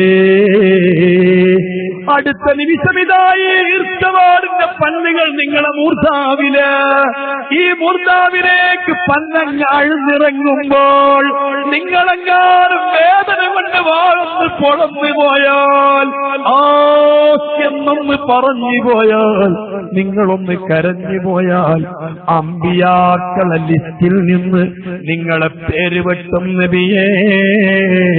നിങ്ങളെ റബ്ബ് പരിഗണിക്കൂല. നോക്കൂ സഹോദരാ, ഈ മൂർച്ചേറിയ പല്ലുകൾ മൂർധാവിലേക്ക് ഇറങ്ങുമ്പോൾ വേദന കൊണ്ട് എന്നൊന്ന് പറഞ്ഞു പോയാൽ അമ്പിയാക്കളെ ലിസ്റ്റിൽ പിന്നെ നിങ്ങളെ പേരില്ല. സക്കരിയാ നബിയുടെ മൂർധാവിലേക്ക് പല്ലുകളങ്ങി, ഈർച്ചവാളിന്റെ പല്ലുകളങ്ങാഴ്ന്നിറങ്ങിയപ്പോ മിണ്ടിയില്ല, വാക്കടിച്ച് പിടിച്ചു പോയി. ഞാൻ ചോദിക്കുന്നു മുസ്ലിമേ, അം ഹസിബതും അൻ തദ്ഖുലുൽ ജന്നത വലമാ യഅതികും മസലുൽ ലദീന ഖലൗ മിൻ ഖബലികും മസ്സതുഹുമുൽ ബഅസാഉ വല്ലറാ വസുൽസിലൂ ഹത്താ യഖൂലർ റസൂലു വല്ലദീന മഅ. അംബിയാക്കൾ വരെ പറഞ്ഞു പോയില്ലേ മതാ നസ്റുല്ലാഹ്, പതറിപ്പോയില്ലേ. ഞാൻ ചോദിക്കുന്നു, ജീവിതത്തില് ഞാൻ എന്റെ പ്രഭാഷണം കേട്ട് തിരിച്ചു പോകുമ്പോ നിങ്ങളെ മാർക്ക് എനിക്ക് വേണ്ട, സർട്ടിഫിക്കറ്റ് എനിക്ക് വേണ്ട, അഭിപ്രായങ്ങൾ എനിക്ക് വേണ്ട. ചിന്തിച്ചോ, നാളെ തൊട്ടടുത്ത നിമിഷം ഞാനോ നിങ്ങളോ മരിച്ചു വീഴുകയാണെങ്കിൽ അല്ലാഹുവിന്റെ നരകത്തിൽ നിന്ന് രക്ഷപ്പെട്ടു കിട്ടാൻ, ഈ സ്വർഗമൊന്ന് കിട്ടാൻ, ഈ നന്മതിന്മയുടെ തുലാസിലൊന്ന് തൂക്കുമെന്ന് പ്രതീക്ഷിക്കപ്പെടുന്ന എന്താണ് ഉള്ളത്? നിസ്കാരത്തിൽ പ്രതീക്ഷയുണ്ടോ? നീ അനുഷ്ഠിച്ച നോമ്പുകളിൽ പ്രതീക്ഷയുണ്ടോ? നീ ചെയ്ത സൽക്കർമ്മങ്ങളിൽ പ്രതീക്ഷയുണ്ടോ? ഉംറ ചെയ്തതിൽ പ്രതീക്ഷയുണ്ടോ? ഈ വിനീതനായ എന്നെപ്പറ്റി പ്രതീക്ഷയില്ല. 10,000 സദസ്സിൽ വെച്ചുകൊണ്ട് പ്രഭാഷണം നടത്തിയത് എന്റെ നന്മതിന്മ തൂക്കുന്ന സമയത്ത് എന്റെ തുലാത്തിൽ കിട്ടുമെന്ന് കാര്യമായിട്ട് എനിക്കൊരു പ്രതീക്ഷ തോന്നിയിട്ടില്ല. 25 കൊല്ലക്കാലം മുന്നിന് ഖിദ്മ ചെയ്തത് അതൊരു സേവനമാണെന്ന് തോന്നിയിട്ടില്ല. ഇക്കാലമത്രേ നിസ്കരിച്ച നിസ്കാരങ്ങളിൽ എനിക്ക് പ്രതീക്ഷ തോന്നിയിട്ടില്ല. നിങ്ങൾക്ക് തോന്നിയിട്ടുണ്ടോന്ന് എനിക്കറിയില്ല. ചിന്തിക്കേണ്ടതാ മക്കളെ, ഈ നരകത്തിൽ നിന്ന് രക്ഷപ്പെടാൻ, ഈ തുലാസിലൊന്ന് തൂക്കാൻ, ഈ വിചാരണയിലൊന്ന് രക്ഷപ്പെടാൻ ഉണ്ടാക്കി വെച്ചതെന്താ? ചിന്തിക്കേണ്ടതില്ലേ? ഞാൻ ഒറ്റ കാര്യം പറഞ്ഞു നിർത്തി. ഔഫുബിന് മാലിക്കുൽ അശ്അരി ഇമാം ബുഖാരി തന്റെ സഹീഹുൽ ബുഖാരിയിലെ അവിടുന്ന് ബഹുമാനപ്പെട്ട മുത്ത് മുഹമ്മദ് മുസ്തഫ സ്വല്ലല്ലാഹു അലൈഹി വസല്ലമ ഖൈബർ യുദ്ധത്തിൽ തന്റെ നിൽക്കുന്ന സമയത്ത് ചെന്നുകൊണ്ട് ചോദിച്ചൊരു ചോദ്യമുണ്ട്. ആഖിർ സമാനിന്റെ അടയാളങ്ങൾ കണ്ടു തുടങ്ങുമ്പോ, ആളുകൾ കുഴഞ്ഞു വീണ് മരിക്കുമ്പോ, പെടുന്നനെ മരിച്ചു വീഴുമ്പോ, ആരോഗ്യമുള്ളവർ, രോഗമില്ലാത്തവർ, പ്രശ്നങ്ങളില്ലാത്തവർ, ചെറിയ കുട്ടികൾ വരെ പെടുന്നനെ മരിച്ചു വീഴുമ്പോ കസറത്തുൽ മൗത്താ, പെട്ടെന്നുള്ള മരണങ്ങള് നാം കണ്ടു തുടങ്ങിയാൽ, ആഖിർ സമാനിന്റെ അടയാളങ്ങൾ കണ്ടു തുടങ്ങിയാൽ, ഓ പ്രിയപ്പെട്ട മുസ്ലിമേ, അല്ലാഹുവിന്റെ റസൂൽ പറഞ്ഞതല്ലേ, അതൊക്കെ ഇവിടെ നടക്കുമല്ലോ, പിന്നെ നമ്മളെന്ത് ചെയ്യാനാ? ചോദിക്കുന്നവരില്ലേ? അങ്ങനെ ചിന്തിക്കുന്നവരില്ലേ? ഹബീബ് പറയുന്നു, എനിക്കൊരു ബാധ്യതയുണ്ട്, നിങ്ങൾക്കൊരു ബാധ്യതയുണ്ട്. ആഖിർ സമാന്റെ ലക്ഷണം കണ്ടു തുടങ്ങിയാൽ, കാലാവസ്ഥയ്ക്ക് വ്യതിയാനം വന്നാൽ, ജലം നിന്ന് പോയാൽ, മഴ നിന്ന് പോയാൽ, കായ്ക്കനികൾ നിന്ന് പോയാൽ, എല്ലാം ആഖിർ സമാന്റെ ലക്ഷണങ്ങൾ കണ്ടു തുടങ്ങിയാൽ ആർക്കും അങ്ങനെ ഒരു ചിന്തയില്ല, ആരും അങ്ങനെ പറയുന്നില്ല. ഹബീബ് പറയുന്നത് കേട്ടോ, ഇദാ റഅയ്തും ദാലിക ഫബ്ദഉ ഇലാ ദിക്രില്ലാഹി വസ്സലാത്തി വസ്സിലതി വസ്സദഖാ. ആഖിറുസമാന്റെ അടയാളങ്ങൾ കണ്ടു തുടങ്ങിയാൽ അള്ളാഹുവിനെ ഓർക്കുന്നതിലേക്ക്, ദിക്റിലേക്ക് അഭയം തേടുക, അള്ളാഹനെ ഓർത്ത് ജീവിക്കുക, ദിക്റുകളിലേക്ക് അഭയം തേടുക, നിസ്കാരങ്ങൾ കൃത്യമായി നിർവഹിക്കുക, എല്ലാ ബന്ധങ്ങളും ചേർക്കുക. എല്ലാ തകർന്ന് തരിപ്പണമായ ബന്ധങ്ങള്, ആടി ഉലയുന്ന ബന്ധങ്ങള്, അകന്നകന്ന് പോയ ബന്ധങ്ങള്, മതിൽ കെട്ടുകൾക്കപ്പുറത്ത് മതിൽ കെട്ടുകൾ നിർമ്മിച്ചിട്ട് അതിനപ്പുറത്ത് ബന്ധങ്ങൾ വിച്ഛേദിച്ച് കഴിയുന്ന അയൽപക്ക ബന്ധങ്ങള്, രക്തബന്ധങ്ങള്, കുടുംബ ബന്ധങ്ങള്, സുഹൃത്ത് ബന്ധങ്ങള്, ഏതെല്ലാം ബന്ധങ്ങളുണ്ടോ ആ ബന്ധങ്ങളൊക്കെ വിലക്കി ചേർക്കുക. വസ്തുലത്തി വസ്സദഖാ, ദാനധർമ്മങ്ങളിലേക്ക് അഭയം തേടുക. സർവാധിനാഥനായ റബ്ബുൽ ഇസ്സത്ത് നമ്മയൊക്കെ രക്ഷപ്പെടുത്തി തരട്ടെ. അല്ലാഹു അവന്റെ മഹദ് ഫദ്ൽ കൊണ്ട് നമ്മെ കബൂൽ ചെയ്യട്ടെ. ഹബീബ് മുത്തുനബിയോട് നമുക്കുള്ള മഹബത്ത് വർദ്ധിപ്പിച്ചു തരട്ടെ. നന്മതിന്മകൾ തൂക്കുമ്പോ, ഹബീബിലേക്ക് കണ്ണുകൾ നീളുമ്പോ, ഹബീബ് നമ്മളെ ഒന്ന് തിരിച്ചു നോക്കുന്ന പരുവത്തിൽ അള്ളാഹു നമ്മെ നന്നാക്കി തരട്ടെ. വീണ്ടും വീണ്ടും ഹബീബിന്റെ റൗദയുടെ സമീപത്തു ചൊല്ലാൻ, പച്ചക്കുപ്പയിലേക്ക് നോക്കിയിരിക്കാൻ, സലാത്തുകൾ വർദ്ധിപ്പിക്കാൻ, അവിടത്തെ കുറിച്ച് പറയാൻ അള്ളാഹു നമുക്ക് തൗഫീഖ് നൽകട്ടെ. ഞങ്ങളെയും ഞങ്ങളെ മാതാപിതാക്കള്, മശായിഖുമാര്, ഉസ്താദുമാര്, ബന്ധുമിത്രാദികള്, ഭാര്യമാര്, ഭർത്താക്കന്മാര്, സന്താനങ്ങൾ, സ്നേഹിതന്മാര്, സുഹൃത്തുക്കള്, ബന്ധുക്കള്, ഞങ്ങളെ വല്ലാതെ സ്നേഹിക്കുന്നവര്, ഞങ്ങൾ വല്ലാതെ സ്നേഹിക്കുന്നവര്, ഞങ്ങൾ ദീനിന്റെ ഖാദിമീങ്ങളാണെന്ന് കരുതിയിട്ട് ഞങ്ങളോട് പ്രാർത്ഥിക്കാൻ പറയുന്നവര്, ഞങ്ങൾക്ക് ഭക്ഷണം തന്നവർ, തരുന്നവർ, ഞങ്ങളെ വല്ലാതെ സഹായിക്കുന്നവര്, ഞങ്ങളിൽ വല്ലാതെ പ്രതീക്ഷ വെച്ചവര്, ഞങ്ങളെയും അവരെയും ഒക്കെ സ്വാലിഹീങ്ങൾ ഉൾപ്പെടുത്തല്ലാ. അവരെ മുമ്പിൽ നാളെ ഞങ്ങളെ വഷളാക്കരുത് അല്ലാ, വഷളാക്കരുത് അല്ലാ. ഇജാബത്തുള്ള സദസ്സ് ഞങ്ങളെ സദസ്സ് ഉൾപ്പെടുത്തി തരണേ അല്ലാ. അല്ലാഹുവേ, ഹബീബായ മുത്തുനബിയുടെ ഹബീബായ മുത്തുനബിയുടെ അഹ്ലു ബൈത്തിന്റെ ഹക്ക് കൊണ്ട്, അവിടുത്തെ ഹക്ക് കൊണ്ട്, അവിടുത്തെ മേൽ ചെല്ലുന്ന സലാത്തിന്റെ ഹക്ക് കൊണ്ട്, അവിടുത്തെ കുറിച്ച് പറയുന്ന മദഹിന്റെ ഹക്ക് കൊണ്ട്, അവിടുത്തെ പൊലിമകൾ പറയുന്ന വേദിയായതുകൊണ്ട് ഞങ്ങളെ നീ ഏറ്റെടുക്കണേ അല്ലാ, കബൂലാക്കണേ അല്ലാ. ഞങ്ങൾ നിശ്ചയിച്ചുറപ്പിച്ച കാര്യങ്ങൾ മുഴുവനും, ഞങ്ങൾ തീരുമാനിച്ച സംഗതികൾ മുഴുവനും നീ വിജയിപ്പിച്ചു തരണേ അല്ലാ, വിജയിപ്പിക്കണേ അല്ലാ. ഇഖ്ലാസ് കൈമുതലാക്കിയ അല്ലാ എന്ന് പറഞ്ഞ് ഞാൻ നിർത്തുകയാണ്. നമുക്ക് ദുആ ചെയ്യാൻ വേണ്ടി ബഹുമാനപ്പെട്ട തങ്ങൾ എത്തിയിട്ടുണ്ട്. തങ്ങൾ നിങ്ങളും ദ്വാരക്കണം. എനിക്ക് ചെറിയൊരു പരിപാടിക്ക് പോകാനുള്ളത് കൊണ്ട് ഞാൻ പോകും. നിങ്ങളൊക്കെ ദ്വാരക്കണം. ചെറിയൊരു യാത്ര ഉണ്ടാക്കുക, ആ സന്തോഷമാകാൻ വേണ്ടി നിങ്ങളൊക്കെ ദ്വാരത്തിന് പ്രത്യേകിച്ച് തങ്ങൾപ്പാപ്പന്റെ ശ്രദ്ധയിൽപ്പെടുത്തി. ആർക്ക് ഇഷ്ടപ്പെടാത്ത പറഞ്ഞു പോയെങ്കിൽ ക്ഷമിക്കണം. വസിയത്തോടുകൂടി അസ്സലാമു അലൈക്കും.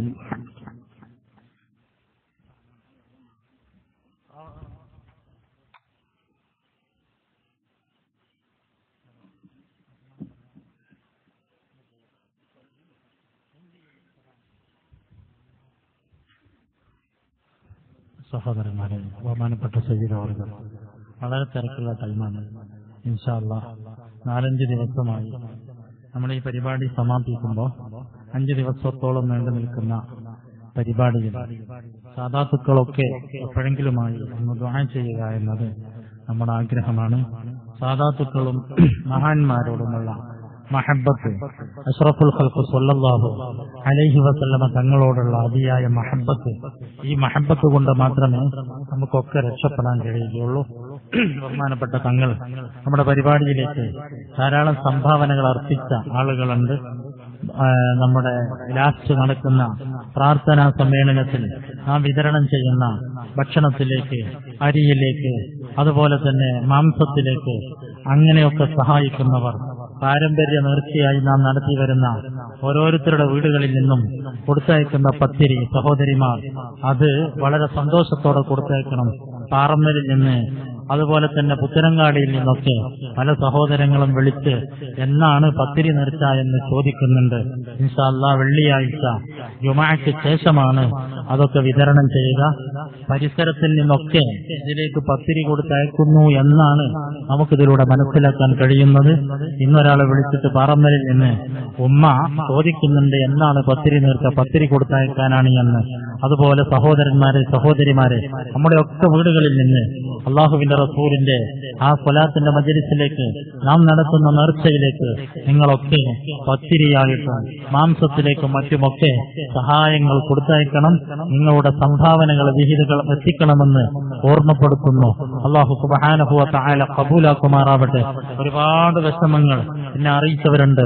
മക്കൾക്ക് കല്യാണം ശരിപ്പെടുന്നതിന് വേണ്ടി, അതുപോലെ നമ്മുടെ സദസ്സിലേക്ക് നമ്മുടെ നേർച്ചയിലേക്ക് ആടിനെ നേർച്ചയാക്കിയവർ, മരണപ്പെട്ടു പോയ പിതാവിന് വേണ്ടി ദുആ ചെയ്യാൻ ആടിനെ നേർച്ചയാക്കിയിട്ട് ഇന്ന് ഒരു സഹോദരൻ വേറെ സഹോദരൻ വന്ന് ആടുകൾക്കൊക്കെ അസുഖം മറ്റുമൊക്കെ പിടിപെട്ട സമയത്ത്, അതുപോലെ എന്റെ മരുമകളുടെ പ്രസവം വളരെ പ്രയാസമാകുന്ന സമയത്ത് മരുമകൾക്ക് പ്രസവം എളുപ്പമാകുന്നതിന് വേണ്ടി തികയാതെ 1.5 മാസം കുറവ് വരുന്ന സമയത്ത് ആ കുട്ടിക്ക് വലിയ പ്രശ്നങ്ങൾ ഉണ്ടാകുമെന്ന് പറയുന്ന സമയത്ത് ഒരു പ്രശ്നവുമില്ലാതെ സുഖപ്രസവമാവാനും ആ കുട്ടി സലാമത്താകുന്നതിന് വേണ്ടി അസ്തമയം നേർച്ചയാക്കിയതാണെന്ന് പറഞ്ഞ് സഹോദരന്മാരെ ഒരാടിനെ ഞാൻ ഇൻഷാ അല്ലാഹ് മറ്റന്നാളെ കൊണ്ടുവരാമെന്ന് പറഞ്ഞവരുണ്ട്.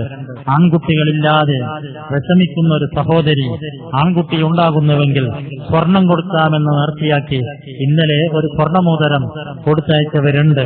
അതുപോലെ തന്നെ വലിയ ഫലങ്ങൾ ലഭിച്ചിട്ട് നമ്മുടെ സദസ്സിലേക്ക് നേർച്ചകൾ കൊടുത്തയച്ചവരുണ്ട്. എല്ലാം അല്ലാഹു സ്വീകരിക്കുമാറാവട്ടെ. എല്ലാവർക്കും വേണ്ടി തങ്ങൾ ദുആ ചെയ്യണം. അതിലേറെ ഈ പരിപാടി നിശ്ചയിച്ചിട്ട് ഈ നിമിഷം വരെ എല്ലാ ദിവസവും വളരെ ആത്മാർത്ഥമായി ഈ പരിപാടിയുടെ വിജയത്തിന് വേണ്ടി പ്രവർത്തിക്കുന്ന ചെറുപ്പക്കാരായ കുട്ടികൾ ഇനി ഇന്നും നാളെയും മറ്റന്നാളുമായി ഇവിടെ ഒരുപാട് അറേഞ്ച്മെന്റുകൾ നടത്തേണ്ടതുണ്ട്. അതെല്ലാം വളരെ പ്രയത്നം സഹിച്ച് വലിയ ബുദ്ധിമുട്ടുകൾ സഹിച്ച് രാത്രി വളരെ വൈകി 2-3 മണി വരെ ഉറക്കൊഴിച്ച് നമ്മുടെ മക്കൾ പ്രവർത്തിക്കുന്നത് കൊണ്ടാണ് ഈ പരിപാടിയൊക്കെ വമ്പിച്ച വിജയത്തിലെത്തുന്നത്. എല്ലാവർക്കും വേണ്ടി തങ്ങൾ ദുആ ചെയ്യണമെന്ന് ഓർമ്മപ്പെടുത്തുന്നു. 1-2 പ്രവർത്തകർ മുന്നോട്ട് വരിക. ഇവിടെ ബഹുമാനപ്പെട്ട മൻസൂർ തങ്ങൾ 1-2 പ്രവർത്തകർ വരും. ആരെങ്കിലും വരും. ബഹുമാനപ്പെട്ട മൻസൂർ തങ്ങൾ, അദ്ദേഹം ഒരു വലിയ മുഹിബ്ബാണ്. നമ്മുടെ ഈ പരിപാടിയുടെ നോട്ടീസ് ഒട്ടിക്കാൻ മൻസൂർ തങ്ങൾ മറ്റൊരുത്തിന്റെ കൂടെ മറ്റ് ഡ്രൈവറോട് കൂടെ അയാളുടെ ഡ്രൈവറോട് കൂടെ എല്ലാ സ്ഥലത്തും ഒരുപാട് സ്ഥലത്ത് ഡ്രൈവറുടെ കൂടെ പോയി കൊടുത്തിട്ടുണ്ട്. അദ്ദേഹത്തിനെ കൊണ്ടൊന്നും കഴിയൂല. അപ്പൊ ഈ പരിപാടിയിലേക്ക് അദ്ദേഹം വലിയ ഒരു സംഭാവന, ഒരുപാട് സൂറത്തുകൾ, സൂറത്ത് മുഹമ്മദ്, അതുപോലെ തന്നെ ധാരാളം സ്വലാത്ത്, ഫാത്തിഹ, അതുപോലെ തന്നെ ഒരുപാട് മന്ത്രങ്ങൾ ഉരപ്പെട്ട അല്പം തേന് അദ്ദേഹം ഇവിടെ കൊണ്ടുവന്നിട്ടുണ്ട്. സഹോദരിമാർ ഒരുപാട് മഹത്തുക്കളുടെ പേരിൽ ഫാത്തിഹ ഓതി മന്ത്രിച്ച തേനാണ്. ഇൻഷാ അല്ലാഹ് മഹാന്മാരായിരിക്കുന്ന സാദാത്തുക്കൾ സയ്യിദ് ഇബ്രാഹിം അൽ ഖലീൽ ബുഖാരി തങ്ങൾ, ബുഖാരി സാദാത്യങ്ങൾ, ശൈഖുന എ പി ഉസ്താദ്, അങ്ങനെ ഒരുപാട് മഹാന്മാര് മന്ത്രിച്ച ആ ബറക്കത്തിന് വേണ്ടി സ്വലാത്തിന്റെ ഒരു ഹദിയ എന്നുള്ള നിലയ്ക്ക് ഈ സ്വലാത്തിനെ എന്നും സ്മരിക്കാനും ആ സ്വലാത്തിന്റെ മഹത്വം എന്നും നമുക്ക് ഉൾക്കൊള്ളാനും അത് നമ്മുടെ വീട്ടിലൊരു ബറക്കത്തിന് എന്തെങ്കിലും പ്രധാന നമ്മുടെ മക്കൾ ജനിക്കുന്ന സമയത്ത് ചെറിയ കുട്ടികൾക്ക്, അതുപോലെ ഇൽമു പഠിയാത്ത കുട്ടികൾക്ക് ഇങ്ങനെയൊക്കെ കൊടുക്കാനും ബറക്കത്തെടുക്കാനും ഈ സ്വലാത്തിന്റെ ഒരു ഹദിയ എന്നുള്ള നിലയ്ക്ക് ഇൻഷാ അല്ലാഹ് നാളെയും ഒരുപാട് മഹാന്മാര് മന്ത്രിച്ച തേന് നിങ്ങൾക്ക് ഇവിടെ നൽകുന്നുണ്ട്. അതിനൊരു നിശ്ചിത വിലയൊന്നും വെച്ചിട്ടില്ല. നിങ്ങൾ എന്തെങ്കിലും ആ തേന് വാങ്ങുന്നവർ തേനിന്റെ കാശ് എന്ന് പറഞ്ഞു ആ തേൻ ഇവിടെ കൊണ്ടുവന്നവർക്ക് അതിന്റെ കാശ് നമുക്ക് കൊടുക്കേണ്ടതുണ്ട്. അതുകൊണ്ട് തന്നെ തേനിന്റെ കാശ് അത് വേറെ തന്നെ നിങ്ങൾ ഏൽപ്പിച്ച് പ്രവർത്തകന്മാർ വരുമ്പോ ആ മുബാറക്കായ തേന് ഒരുപാട് മഹാന്മാരെന്ന് ഞാൻ വെറുതെ പറയല്ല, എ പി ഉസ്താദ്, അതുപോലെ തന്നെ സയ്യിദ് ഇബ്രാഹിം അൽ ഖലീൽ ബുഖാരി തങ്ങള്, അതുപോലെ ഒരുപാട് ബുഖാരി സാദാത്യങ്ങൾ, അതുപോലെ തന്നെ ബുഖാരി ബുഖാരിയുടെ ദർസിൽ സബക്കിൽ ബുഖാരി ദർസിൽ കൊണ്ടുപോയി വെച്ച് അതുപോലെ ഒരുപാട് മഹത്തുക്കള് ഒരുപാട് മഖാമുകളിൽ കൊണ്ടുപോയി വെച്ച തേന് ഇൻഷാ അല്ലാഹ് ഇന്നും നാളെയും ഒക്കെയായി നിങ്ങളിലേക്ക് ലഭിക്കുമ്പോ നിങ്ങൾ എന്താണ് കൊടുക്കാൻ കഴിയുന്നത് അത് കൊടുത്തുകൊണ്ട് നിങ്ങളത് വാങ്ങുക. ഇതൊരു നിശ്ചിത വില കെട്ടി ഒരു 313 അല്ലെങ്കിൽ 500 1000 ഒന്നും അതിന് വില കെട്ടിയിട്ടില്ല. അതെല്ലാവർക്കും എത്തണം കിട്ടണം എന്നതുകൊണ്ടാണ് ഒരു നിശ്ചിത വില അതിന് നിശ്ചയിക്കാത്തത്. നിങ്ങൾക്ക് ഒരു ചുരുങ്ങിയത് ഒരു 100 രൂപയെങ്കിലും കുറയാത്ത രൂപത്തിൽ കൊടുക്കാൻ കഴിയുമെങ്കിൽ നിങ്ങൾ നല്ല മനസ്സ് വെച്ചിട്ട് എത്ര കൊടുത്താലും അത് സ്വീകരിക്കും. 100 രൂപയെങ്കിലും അതിന് കൊടുത്ത് ആ ഹദിയ നിങ്ങൾ സ്വലാത്തിന്റെ ഈ മജ്‌ലിസിൽ നിന്നുള്ള ഹദിയ നിങ്ങൾ സ്വീകരിക്കണമെന്ന് ഓർമ്മപ്പെടുത്തുന്ന ഇന്ന് കുറച്ചുണ്ട് ഇൻഷാ അല്ലാഹ്.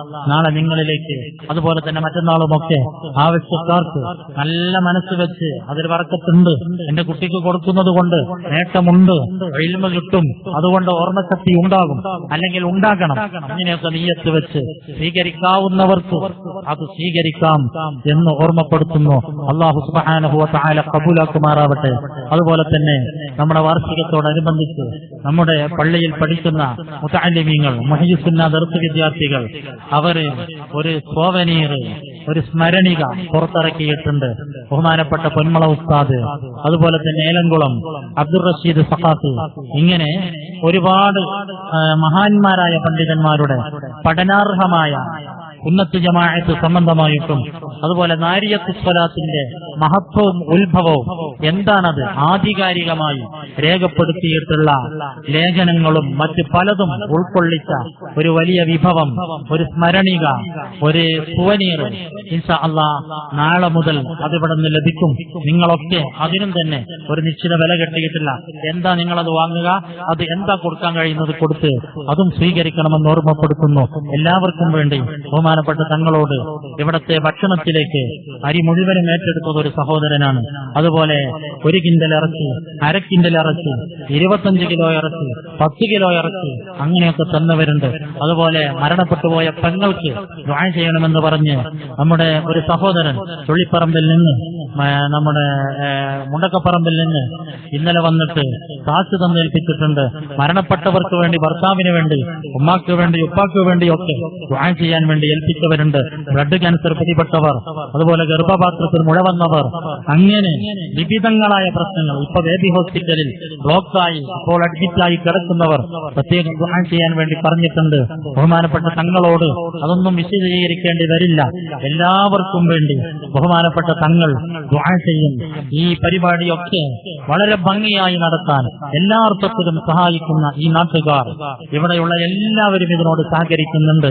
അതിലേറെ നമ്മുടെ കമ്മിറ്റി കാരണവന്മാർ, ഉമറാക്കൾ, ചെറുപ്പക്കാർ ഇതൊരാഘോഷമായി ഏറ്റെടുത്ത് കാര്യങ്ങളൊക്കെ വളരെ ഭംഗിയായി ചെയ്യുന്ന പ്രിയപ്പെട്ട ചെറുപ്പക്കാർ, അതുപോലെ തന്നെ ഒരുപാട് സഹോദരിമാർ.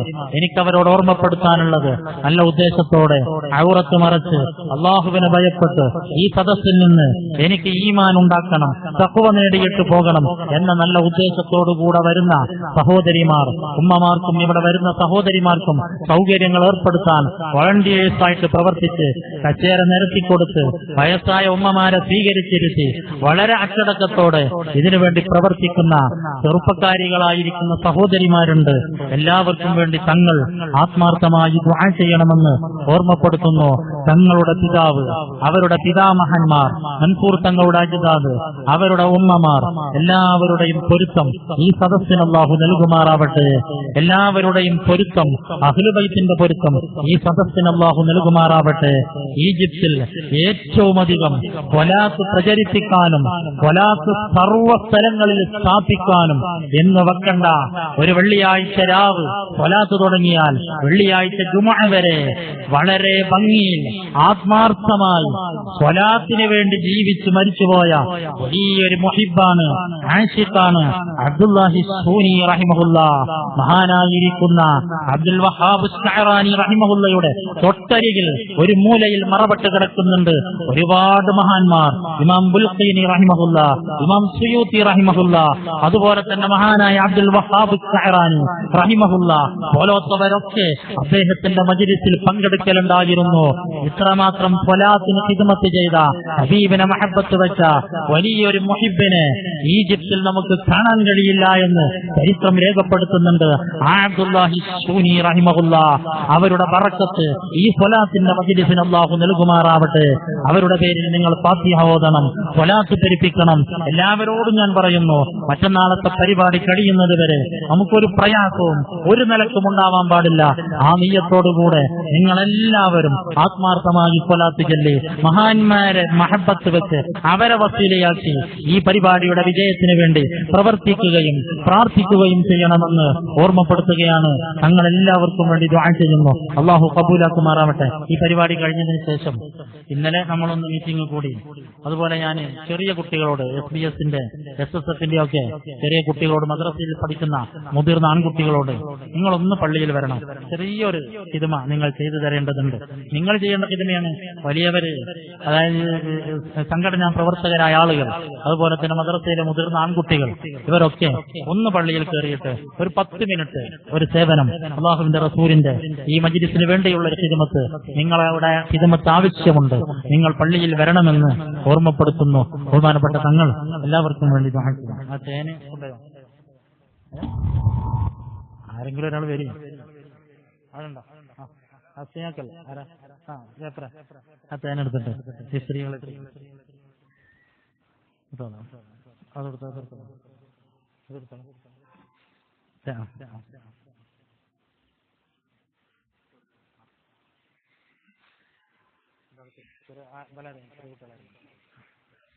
അത് വാങ്ങുക. അതിന്റെ കാശ് നിങ്ങൾ ഇന്ന് കൊണ്ടുവന്നിട്ടില്ലാത്തവർ നാളെ അത് പ്രത്യേകം തേനിന്റെ കാശാണെന്ന് പറഞ്ഞുകൊണ്ട് തന്നെ കൊടുക്കണമെന്ന് ഓർമ്മപ്പെടുത്തുന്നു. ബഹുമാനപ്പെട്ട തങ്ങൾ എല്ലാവർക്കും വേണ്ടി ദുആ ചെയ്യും. തങ്ങളിപ്പോ ഞാൻ നിർബന്ധപൂർവ്വം എന്നോട് ഉസ്മാൻ ഹക്കീം സഖാഫി ഞാൻ കുറച്ചേ പ്രസംഗിക്കുള്ളൂ, പിന്നെ ഞാൻ പോകുന്നു പറഞ്ഞു. അപ്പൊ പിന്നെ ബഹുമാനപ്പെട്ട തങ്ങളൊരു പ്രാർത്ഥന ഈ സദസ്സിന് ആവശ്യമാണ്. അപ്പൊ മറ്റന്നാളെ വലിയ നേതാക്കന്മാരും മറ്റുമൊക്കെ ആകുമ്പോൾ നമുക്ക് തങ്ങളെ പ്രാർത്ഥന കിട്ടുമോ എന്നുള്ള ഒരാശങ്കയും എനിക്കുണ്ട്. അതുകൊണ്ടാണ് തങ്ങളോട് വരാൻ പറഞ്ഞത്. ഞങ്ങള് അവരുടെ കുട്ടി ഹോസ്പിറ്റലിലാണ്, അവിടുന്ന് പ്രയാസപ്പെട്ട് വരികയാണ്. അല്ലാഹു തആല പൂർണ്ണ ശിഫ നൽകുമാറാവട്ടെ. അവിടുത്തെ ഉമ്മക്ക് അല്ലാഹു ആഫിയത്തുള്ള ദീർഘായുസ് നൽകുമാറാവട്ടെ. നമ്മളെ ഈ നാടിനെയും നാട്ടുകാരെയും വളരെ അങ്ങേയറ്റം സ്നേഹിക്കുന്ന നല്ല ഒരു തുറന്ന മനസ്സിന്റെ ഉടമ, കളങ്കമില്ലാത്ത മനസ്സിന്റെ ഉടമ ബഹുമാനപ്പെട്ട തങ്ങൾക്ക് അവരുടെ ദർസിലും അവരുടെ മറ്റ് ഹിദ്മത്തുകളിലൊക്കെയും അല്ലാഹു ബറക്കത്ത് നൽകുമാറാവട്ടെ.